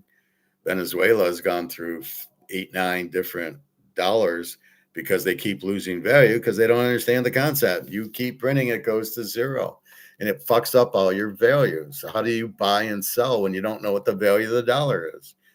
That's why you need gold, because gold you can't fuck with because there's only 220,000 tons and that's it. So it's not like you can print it and then it goes to zero. That's why it can't go to zero, because there's only 200,000. They can't print more gold. And that's why now you can see what they do with these paper contracts and options, but that's not physical gold. That's paper gold. That's just options. So that's why we just roll our eyes in the twilight zone that we're in the paper world, where we're looking at paper. It's just paper. It's not physical. It's not real. So they can print more, but you can't print physical. And that's why I'm such a strong person on it, is because I know the value of my gold cannot go down because you can't print. Right? You got to dig it out of the ground. And if there was more to dig out, they'd dig it out. There just isn't. There's only so much on earth of gold and silver, and that's the thing. So as you can't print it, so gold can never lose its value because it's there, and this is all there is. And as long as the demand for the gold is high, the value can never go down. Because the only way a value goes down is if you print more, you make more supply, which you can't do, or the demand drops, and the demand for gold will never drop because all the alternatives are these paper or crypto crap that aren't real. The paper gets printed to death. The crypto are priced in dollars. That is not a substitute for gold and silver. I like how the Bitcoin is. What do they show you? The gold Bitcoin. No, that's gold. That's a gold coin. It's not a Bitcoin. And they keep. That's why you can't buy it. So when Sailor starts talking in Chinese, going, well, it's the frequency of the money and this and that. It's outperformed gold. If I look at a 10-year span, yeah, when it was $20 and went up to 100, yeah, it probably did outperform. How did it do when it hit 120,000? Oh, wait, it went down to 65. Yeah, and gold just kept going up. So, yeah, let's not talk about that though. Let's just talk about 10 years ago when we made the big run in Bitcoin because it was a Ponzi scheme. So anything that's not real is a Ponzi scheme. So when I talk Ponzi schemes, printing the dollar is a Ponzi scheme because it goes to zero. That's the whole key to it. And that's it. I think I have a 2:00. I just want to confirm.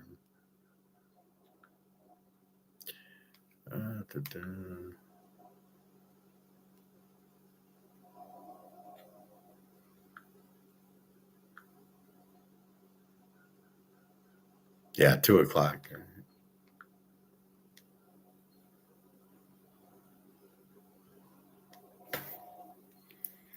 So that's the thing.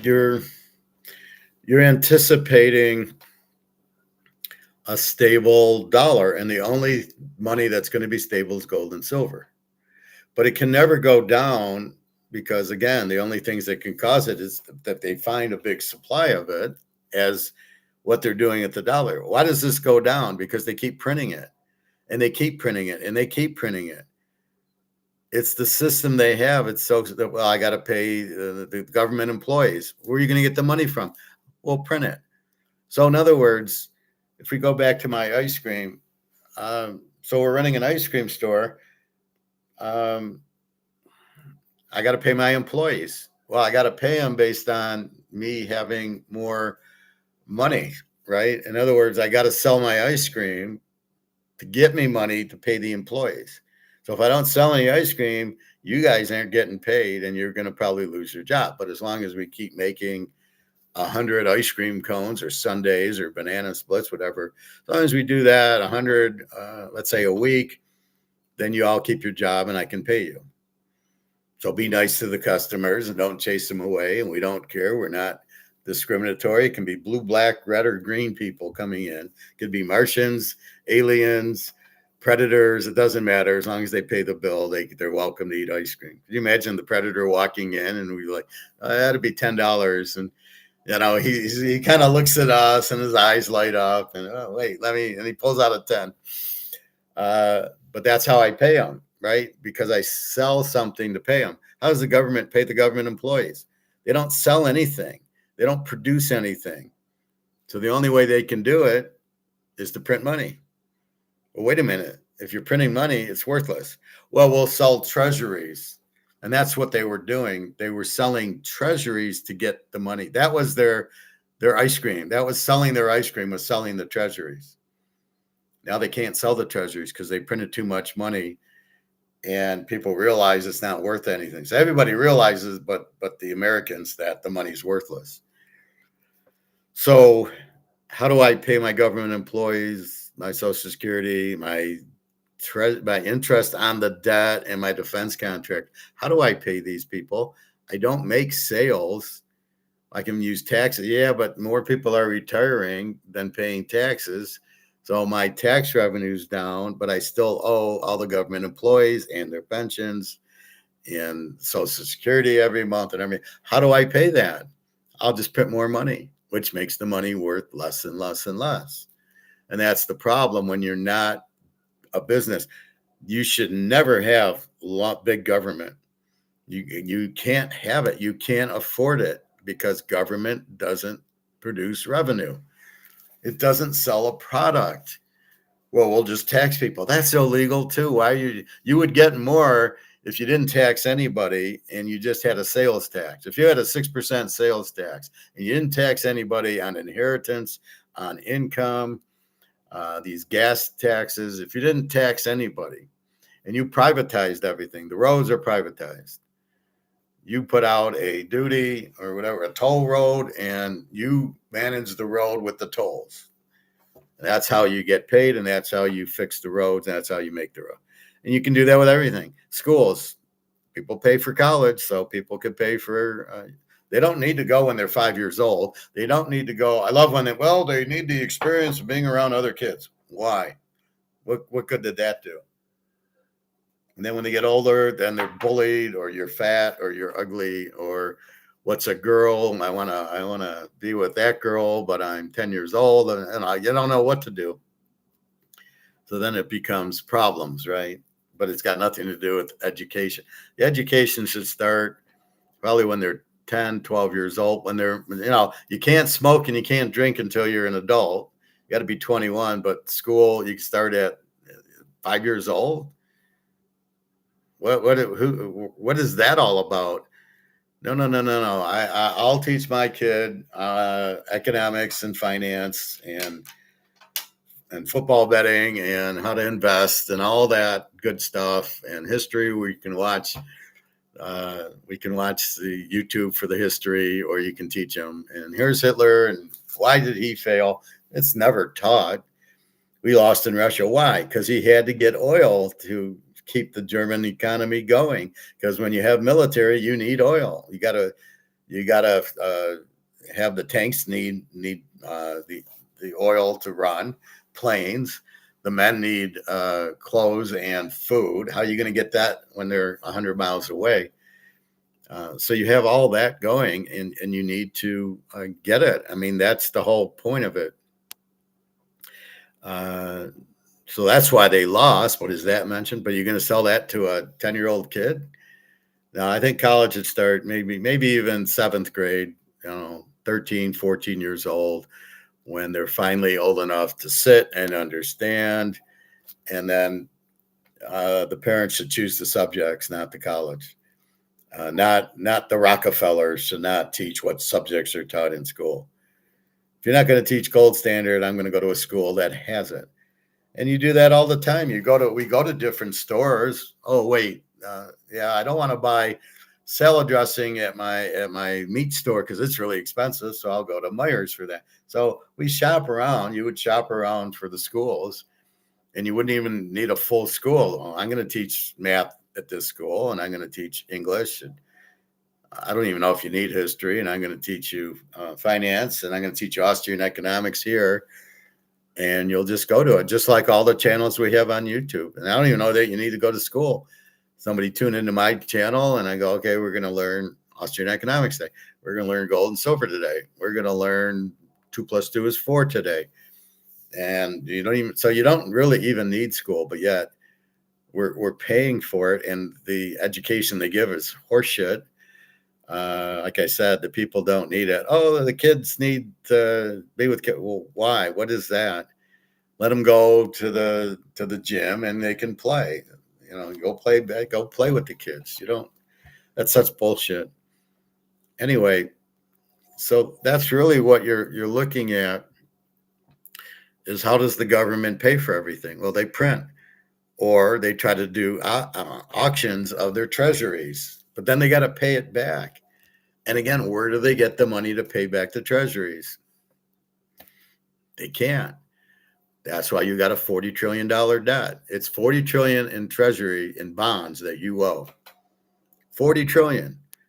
Well, we'll just default. Oh, really? You're just going to default. And once you default, you'll never sell another bond again. And you're going to piss off the Russians and the Chinese and people that have bought your treasuries, Saudi Arabia, the oil countries. You're going to piss all them off. What do you mean I can't get it? So they're smart. And what are they doing? The Chinese, the Japanese, Saudis, they're dumping the treasuries and buying gold and silver because I know gold and silver isn't going anywhere and you're worthless. So as the dollar goes out, and it's going out, don't kid yourself, there's no value in it. So that's what happens. So again, an ice cream store, I can sell, 100 ice creams a week. I can pay my people with the sale of the ice cream. provided I keep my costs below my sales price, that I can sell it at $5 and my costs are $3.50. Once you fuck the money up and now my costs go up to $6, I can't sell my ice cream for 7 or 8. People don't want it at that price. They're comfortable at the 5, and they have to spend it on other item, the gas price going up, and clothes, and their food price. So it ends up I don't have extra money to buy an ice cream, and the ice cream store suffers. And then I can't pay my employees, and I got to fire them because I can't afford you. So that's really what's happening in the economy. It's as the prices go up because you fuck the dollar up. Again, how's the U.S. going to pay back $40 trillion in IOUs that they owe? So people give the money. Okay, I owe you, and I'm going to give you 5% interest, and I owe you. When the bonds come due, I'm going to pay you back. The bonds are coming due. That's what happened to Hitler in 1939. He had 1934. He issued bonds to build his tanks and planes and whatever else and jeeps, and that's what he was doing. And then, so as he was doing the bonds, they came due in 39. He had to pay these people off. I don't care who he was. He still had to pay Mercedes and BMW and Ford off of the bonds he gave them. Now it came due, and that's why he went to war. He needed the money. Sound familiar? We're $40 trillion in debt, and we're going to war with the whole fucking world because we need the money. And the problem is it's costing us more than it's worth because we go to Iran and it's costing us $1 billion a day or more. We're not doing anything. We're not winning anything. We're just bombing mountains, and it doesn't do any good. And even if we do, what are we getting out of it? There's nothing we're getting out of it. It's a stupid war. Just like Ukraine. We tried to go into Ukraine to steal the Russian oil and gold and diamonds. That's why we went in, and the natural resources. Did we get anything? No. Russia said, no, you can't have it. Now we paid Ukraine to fight the war for us. Very ingenuity. I'm surprised Hitler didn't hire the Poles to fight the war instead of the Germans. Never heard of that before. You're gonna go die for us. Yeah, I don't think so. But we'll give Zelensky a lot of money, and he's such a scumbag. He'll take the money and kill all his people. Sounds like Nero in Rome. So you get these weird leaders who don't know anything, and they end up producing it. It's a bunch of shit. Anyway. So that's what you have. Two economies, Austrian economy or classical, as it's called. It's just one. It's about the people. I want a green shirt. I want a gold chain. I want glasses. I want to get my hair cut. Whatever it is I'm going to do, I'll decide. I don't want the government deciding for me or setting the prices or anything. Just let me buy. It's my option to set the price. If I go to a store and things are too expensive, I go to another store. Or if I go to I went to the dollar store because I needed nail polish remover to get blood out of my comforter because I got a bloody nose. And I went to the dollar store. That's fine. It's the same, it's fine. But it wasn't it's like a dollar store, but everything's $1.25 or $1.50. And some items are $4 or $5 in the dollar store. I don't get why cold pop is so expensive. I went after my workout. I wanted to get a pop, but I didn't want to get caffeine or sugar. So I wanted to get like a Diet Burners or a Diet Squirt because there's no caffeine in them. And the Burners, I think I'm getting the ginger. I think that's probably the healthiest pop. And it was $2.89 for 20 ounces. What the fuck is going to pay $2.89 for a 20 ounce of pop? Why do people pay this much? Well, it was convenient. It's cold. It's $2.89. That shows you how much they think of the value of the dollar. It's not worth it. So normally I can, for $2.99, get a 2-liter. I normally get the 2-liter of Diet Squirt, which is like a citrus pop. And I get it for like $2.19 for a 2-liter. that I throw in the fridge and I have versus these 20. Why are people paying so much for 20 ounce when you can get the 2 liter? I just can't understand it. But so I go to Speedway, but now I notice that it's 7-Eleven. 7-Eleven bought them, and now 7-Eleven's doing the pricing in the store, and it's very expensive. So I'm like, I'm not shopping here anymore. So if I do go, I look for certain things that are on sale or something. It's just easy in and out, but I don't want to. It's when I'm not at Myers or Walmart or something else like that. Anyway, so that's it. So glasses on Friday. Um, I think they put drops in my eyes, which I hate because how am I going to drive? Um, they give you those dark things, but it's still rough to drive in. And that's it. I'm going to go to the laundromat where they have the big washers, and I can put my comforter and put the nail polish to get rid of the blood. And that's it today. Swimming after, and that's about it. I got chicken I got to cook, but I never seem to have the time to cook it, especially here. I'm getting used to the new place. And that's it. I'm trying to fast today, but we'll see if I can do it. What else? So anyway, that's really economics. It's all trading. But don't ruin the dollar and ruin the trade. That's what they've done. They've destroyed the value of the dollar because it's not backed by anything. That's why you can't do that. So everybody who thinks they're billionaires are not billionaires because the dollar, which is creating them to be billionaires, isn't worth anything. So it's going to be zero. And if these guys are too stupid to buy gold and silver with their $1 billion, they're not going to do anything. So that's really the key to it, right?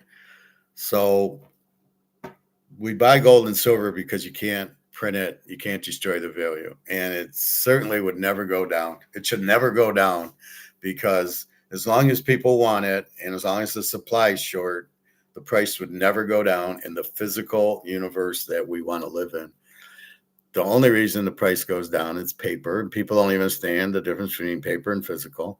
Paper are these options. It's a bullshit.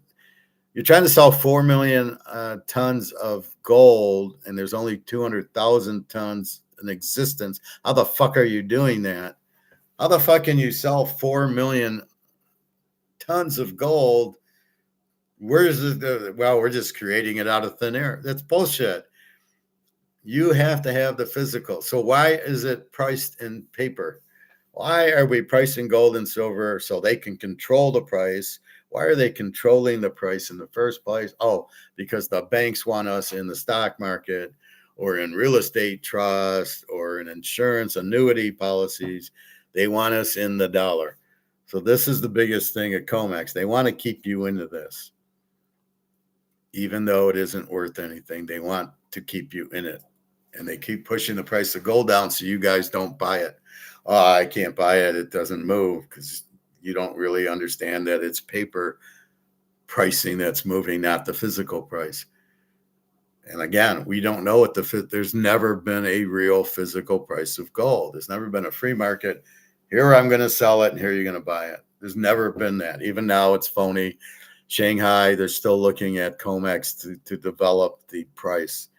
That's why you see, silver's $10 difference. Yeah, that's not a physical price. That's using the paper price and adding $10 to it, but it's not a physical price. There's 1 million tons of silver, and I'm putting it out there. And I would say of the 1 million tons of silver, there's probably less than maybe 100 tons left. Because everybody here buys, we buy 1,000 tons because it's cheap. And all the central banks probably have all these bars all over the way. They probably bought pretty close to the 1 million tons that is out there, that has been created. They probably got. China is going to the silver mines and just taking the raw silver called Dory, and they're just taking it and then they're refining it in Switzerland or China. So the refiner takes the the raw material and produces the end item, the silver bars or coins or whatever, or the jewelry, whatever. But there can't be a lot left. And now everybody wants and wants and wants. The billionaires are too stupid to buy physical.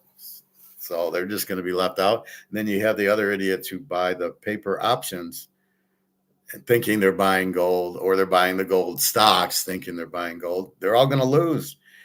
Well, it'll go up. Even if it goes up, it doesn't matter because it's paper.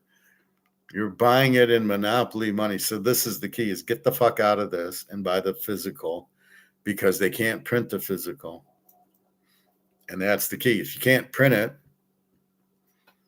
only what comes out of the ground is what is there, and that's how you get the price.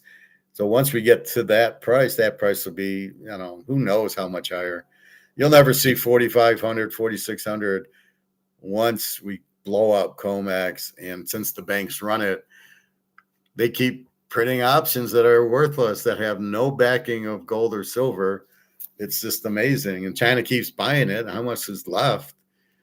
How much is there and how much is left? And Mark McGuire keeps saying, well, there's a lot less than there was. But anyway, so that's really the gist. That's why you're in gold, because you can't lose value on it, and you ignore this paper price. That's the other thing that you got to ignore. And you'll retire on physical gold and silver. You will not retire on paper stocks and money. 100 grand in the bank, you're not retiring on, and 500 grand in stocks, you're not retiring on, because at the end of the day, the stocks will have no value. All right. Let's see, Wednesday at 2, Wednesday at 1. Let's look at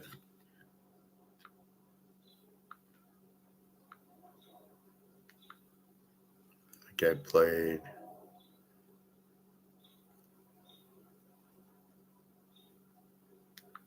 Let's look at Egon. Also profit in the coming years. Other hard assets will probably also profit in the coming years, because this energy crisis, I think, will be a catalyst for the financial deterioration of the state finances. We will now see the hockey stick go even more rampant upwards of the debt levels, of course. And Tavi Costa has a nice graphic published on X that shows that we have so much room left. Incredible. Real assets versus financial assets. Can you believe this, Egon? Here is the height of 1980, and the percentage for the relationship of real versus financial assets, it's still so low. Although we saw this massive increase in gold and silver and copper, for instance, other commodities, but the financial assets have increased even more in the past time.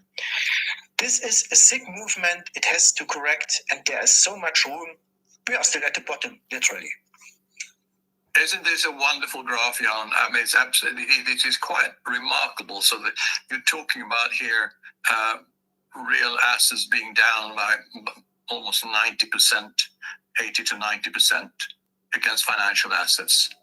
And this graph is now turning up, and you will see the biggest wealth transfer in history as this graph goes up to the one level and above it, in my view, far above it. And people who hold these financial assets, which are paper assets, of course, will lose everything if they don't swap their financial assets, their paper assets, to real assets. And the graph, for example, you take the S&P 500 against gold, it's in this similar position. Gold is at the very bottom. It's in a similar chart, of course. Gold is at the very bottom and has just turned up against the S&P now. A long-term chart, just like this one. And that means the same. Stock markets are going to crash in real terms against real assets. And gold is going to go up dramatically. I expect paper assets to whether they are financial assets or stock markets or whatever, they will lose 90 to 95% in the coming years against real assets. So when the number one real asset is, of course, gold, and then some silver. So, and that's people who don't realize that, and I beg people, do something about it today. Don't hang on to the stock market. Stock market might go up a little more because it always finishes on obviously on a high before it turns. So up a little more. Don't worry about it, because you might have another 5 to 10% up or nothing. But the risk on the downside is 95% fall against gold and silver. That risk is not worth taking. It's today you should switch, and you should switch to physical. That is real wealth preservation. And that people who don't do it are going to be very, very sorry in coming years, because all the paper assets that they have, all the paper wealth that they think they have, measured in paper money that's going down by the day, all of that will just disappear. Just a puff of smoke. But you have the opportunity now to swap. Mainly people are interested in real asset, gold and silver, are listening to this, but I wish other people would listen, because that would save them dramatically from an absolute financial disaster in coming years. So the thing he doesn't explain is why. Okay, the dollar's going down every day and all the paper assets are going down. What he doesn't explain is the why, which is what I just explained today. Is, well, I've been doing it for years. It's because they're printing it, and they keep needing to print more in the treasuries and the debt, and they keep printing and printing and printing. And that's why the value is getting killed. And there's no way they can stop it, because they got to keep paying the government employees. They got to keep paying the interest on the debt. They can't get rid of the debt, because they have to keep printing these treasury bills in order to pay for the government employees and Social Security and the interest on the debt. And so it doesn't go away. And more people are getting older, going on Social Security, so they need more money to print, to pay. And so that's why it keeps going away. But you can't print gold and silver. That's the key to owning the gold and silver. You can't print it. It never loses its value. And yet every day the dollar keeps getting printed for this. Trump wanted to do a $1 billion thing yesterday. Again, but it's worth whatever. The $1 billion, it's worthless. I mean, if I got $1 billion tomorrow, I would run and buy gold with it. I wouldn't hold the $1 billion. I would go buy gold and silver with it, because I know they're going to hold their value, because you cannot print them. The supply is stuck. It's limited. You got to have a gold mine and pull it out of the earth to make my gold lose value. And we ignore the COMEX, because we know that's bullshit. But that's what we're looking at. That's the key to it. And again, that's what makes time travel possible, to my one friend. That is it. It can't be printed. And that's what you have. So it's the printing of the money that makes the money worthless, and every country is doing it. And the only ones who have figured it out is BRICS, and they are backing their money by gold. And they're the ones buying all the gold, because they realize the dollar is gone. Putin said it. It's like a Snickers wrapper. She knows it. India knows it. All the BRICS are gone gold. They get it. That's the place where that you'll be safe. And that's it. So you just try to do that. Oh, I got to do a picture for Dar.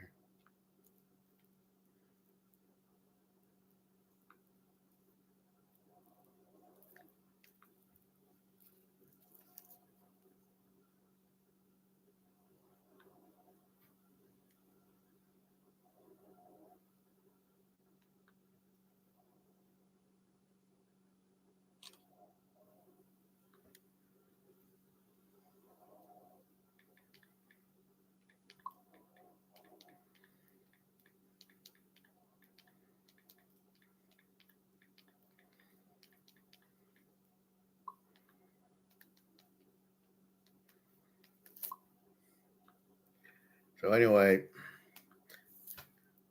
there's not much in the videos, because, Mark McGuire, Egon does a little of this.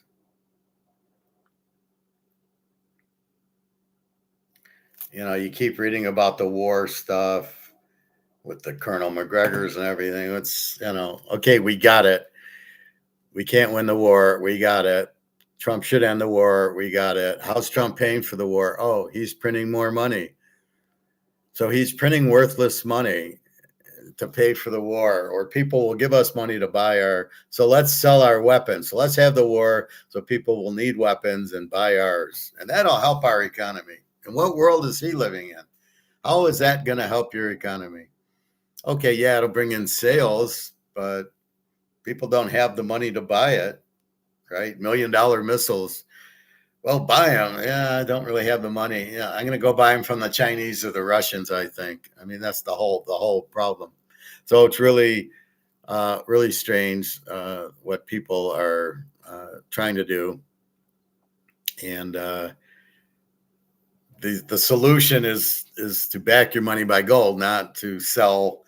How did they get selling missiles will get us out of will help our economy when it doesn't matter what you do, your dollar's dead.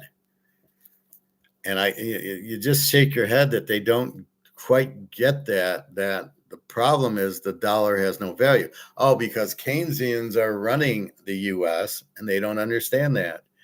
Keynesians don't understand that the money printing lowers the value of the dollar. They just don't. They just think, well, we just don't want unemployment and we'll control the interest rates and we'll just print more money. That'll get us out of it. And they don't understand that printing the money is the problem. We do. And that's the problem. All right. So real quickly, your baseball pick today, go Yankees under 8. And in our baskets, we're taking San Antonio under 216.5. The Yankees, I'm a little, I hope the starter goes 5-6 innings for whoever the hell, I guess Toronto. He's got a low ERA, but we need him for 5-6 innings because the Yankees can hit, and we hope they don't hit tonight. But Toronto's not going to hit Steve Schittler. They're not going to hit him. So, again, in a normal game, they shouldn't hit, and it should be a 1-0 game. The only game I might add is Cleveland-Detroit when I find out the Detroit pitcher. Let's see if we got a pitcher on him.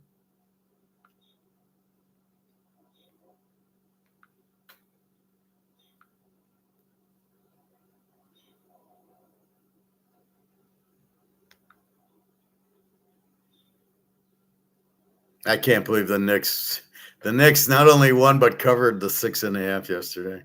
They're down 20-some points at halftime. Like, yeah, you're toast.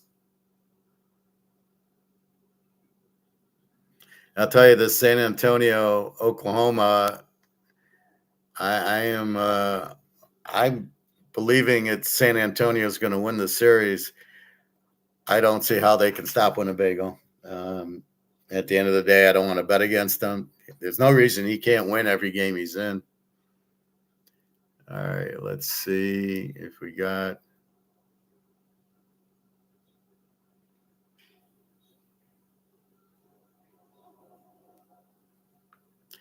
And I need to go to the right tab.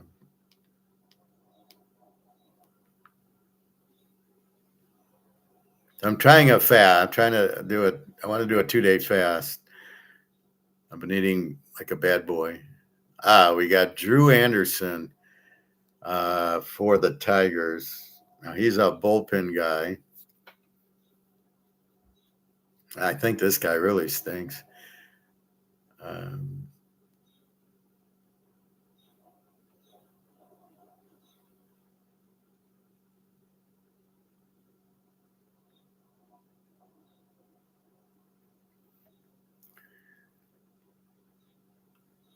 So against Toronto, he actually pitched 4 innings, gave up 1 hit. Then he gave up a third of an inning, a hit and a run. 2 innings, he gave up 5 hits and 3 runs. So it's normally 1 inning and 0. He had a few. He gave up 3 runs, 2 runs, 1, 3, 1. So this was odd that he pitched 4 innings and gave up 1 hit against Toronto.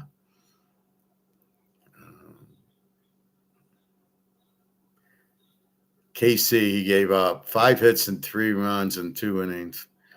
So, yeah, probably I had Cleveland. Bibby's not great. Maybe this is an over 7.5. That's it. Oh yeah, and let's check our. Let's leave you with our gold price.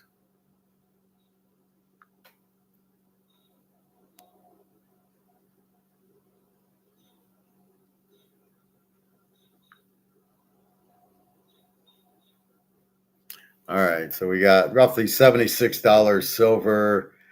Again, why is it down that low? It's only paper options. And then gold, 45.33. So, Howard, why do you show us this if it's not real? Well, it just gives us an idea if we want to buy or sell what we need to do. But yes, these are phony prices, they're ghost prices.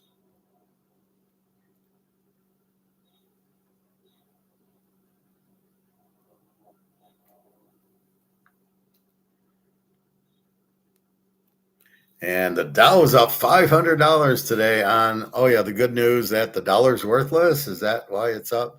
So, again, this is the government printing fake money, putting it into the 5 or 6 stocks, the Amazon and that's basically what you have. They're doing that. It's total bullshit.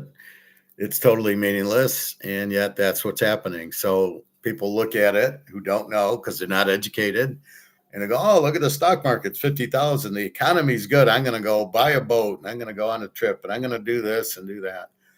And it's all bullshit. It's not real. The dollar has no value, so they just keep thinking, well, we can just keep printing more and more and more because we're Keynesians, and there's no penalty to just keep printing more and more and more. And that's what we're going to do. And that's it. I mean, it's just, it's crazy. It's such bullshit. See, we know eventually you're going to get the cat eats the canary, or whatever you want to call it, or the coal mine eats the canary. Eventually the shit hits the fan. And eventually the dollar will not be able to hold on and will collapse. And then everybody runs to gold and silver. And we're just there ahead of the crowd. I mean, that's all we're doing is we know it's going to happen. It's not an opinion. What I'm giving you is not an opinion. It's a class. It's a lesson. It's what's really happening. And what has to happen is gold and silver has to go up and the dollar will have to go out, because nobody will want it. As soon as the demand's gone, there's no value. So if I'm trying to sell my Joker here, right, and nobody wants it, it's worthless. But since it's the Joker, everybody will want it because everybody loves the Joker, and it'll keep its value. And that's really what it is, or my DI, right? Everybody, it's popular, it's a nice look, it's pretty. Yeah, I can always get $30-$40 for it. It's just the way it is. If people like it and they demand it, it'll always have a value. But the dollar, you're being lied to that it's real, that it has value. It doesn't have value. It's not worth anything. But your government, who never lies to us, yeah, that's never happened. 9/11, the moon, Kennedy assassination, the whole kit and caboodle, everything they tell you is a lie. This whole war in Iran's a lie. This Ukraine war is a lie. So everything they tell us is a lie. So, but people are stupid. They don't know, and they all, the government knows. And so that's really the problem. The government's clueless. So what's happening here is your dollar has no value, and the value is what people will pay for it. And all the BRICS doesn't want it. And Saudi Arabia says, we'll take one. It's backed by gold. We want gold for our oil. And Iran doesn't even play. They're on sanctions.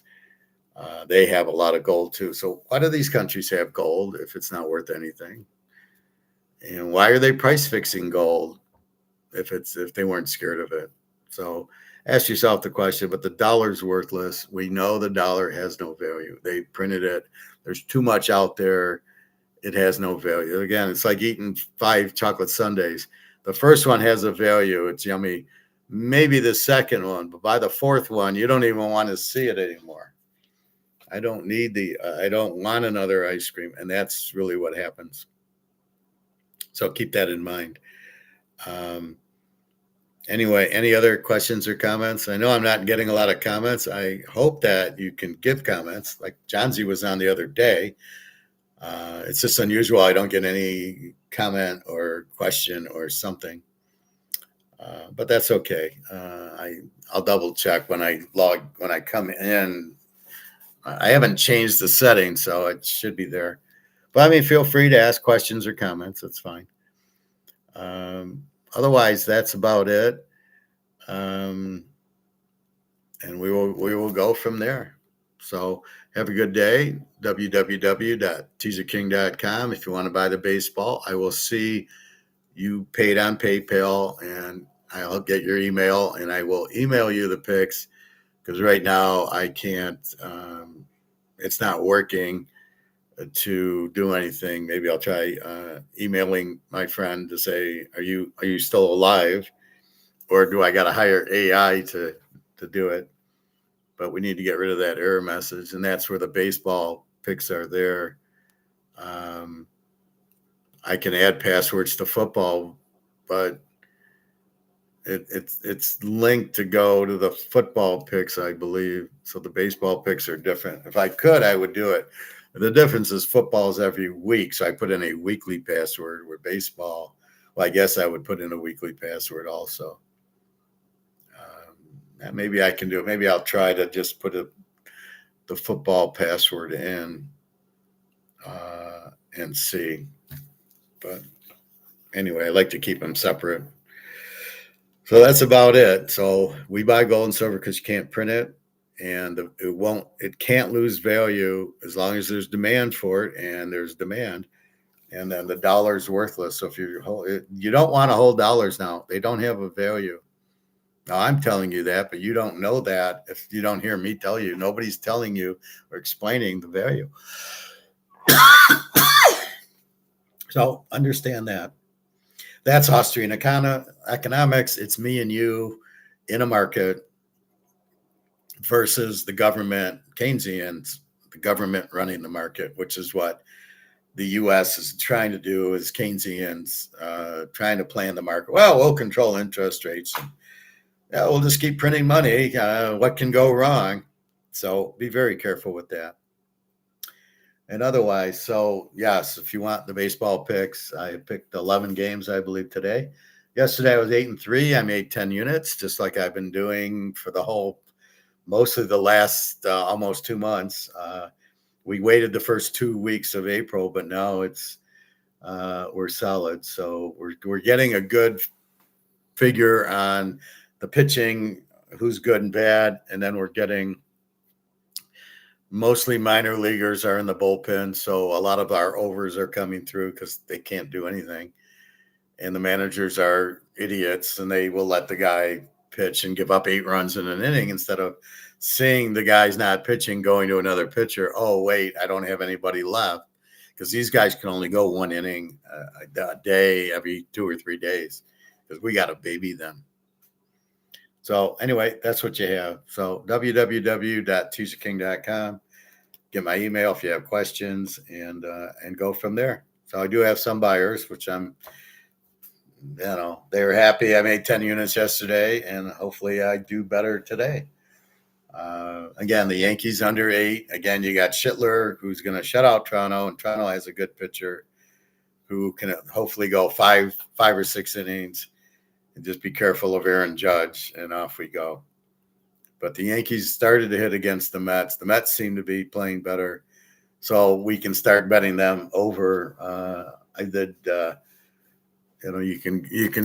look at the teams that are hitting, and that's what okay, they scored 10 runs yesterday. Texas 10-0 over Colorado.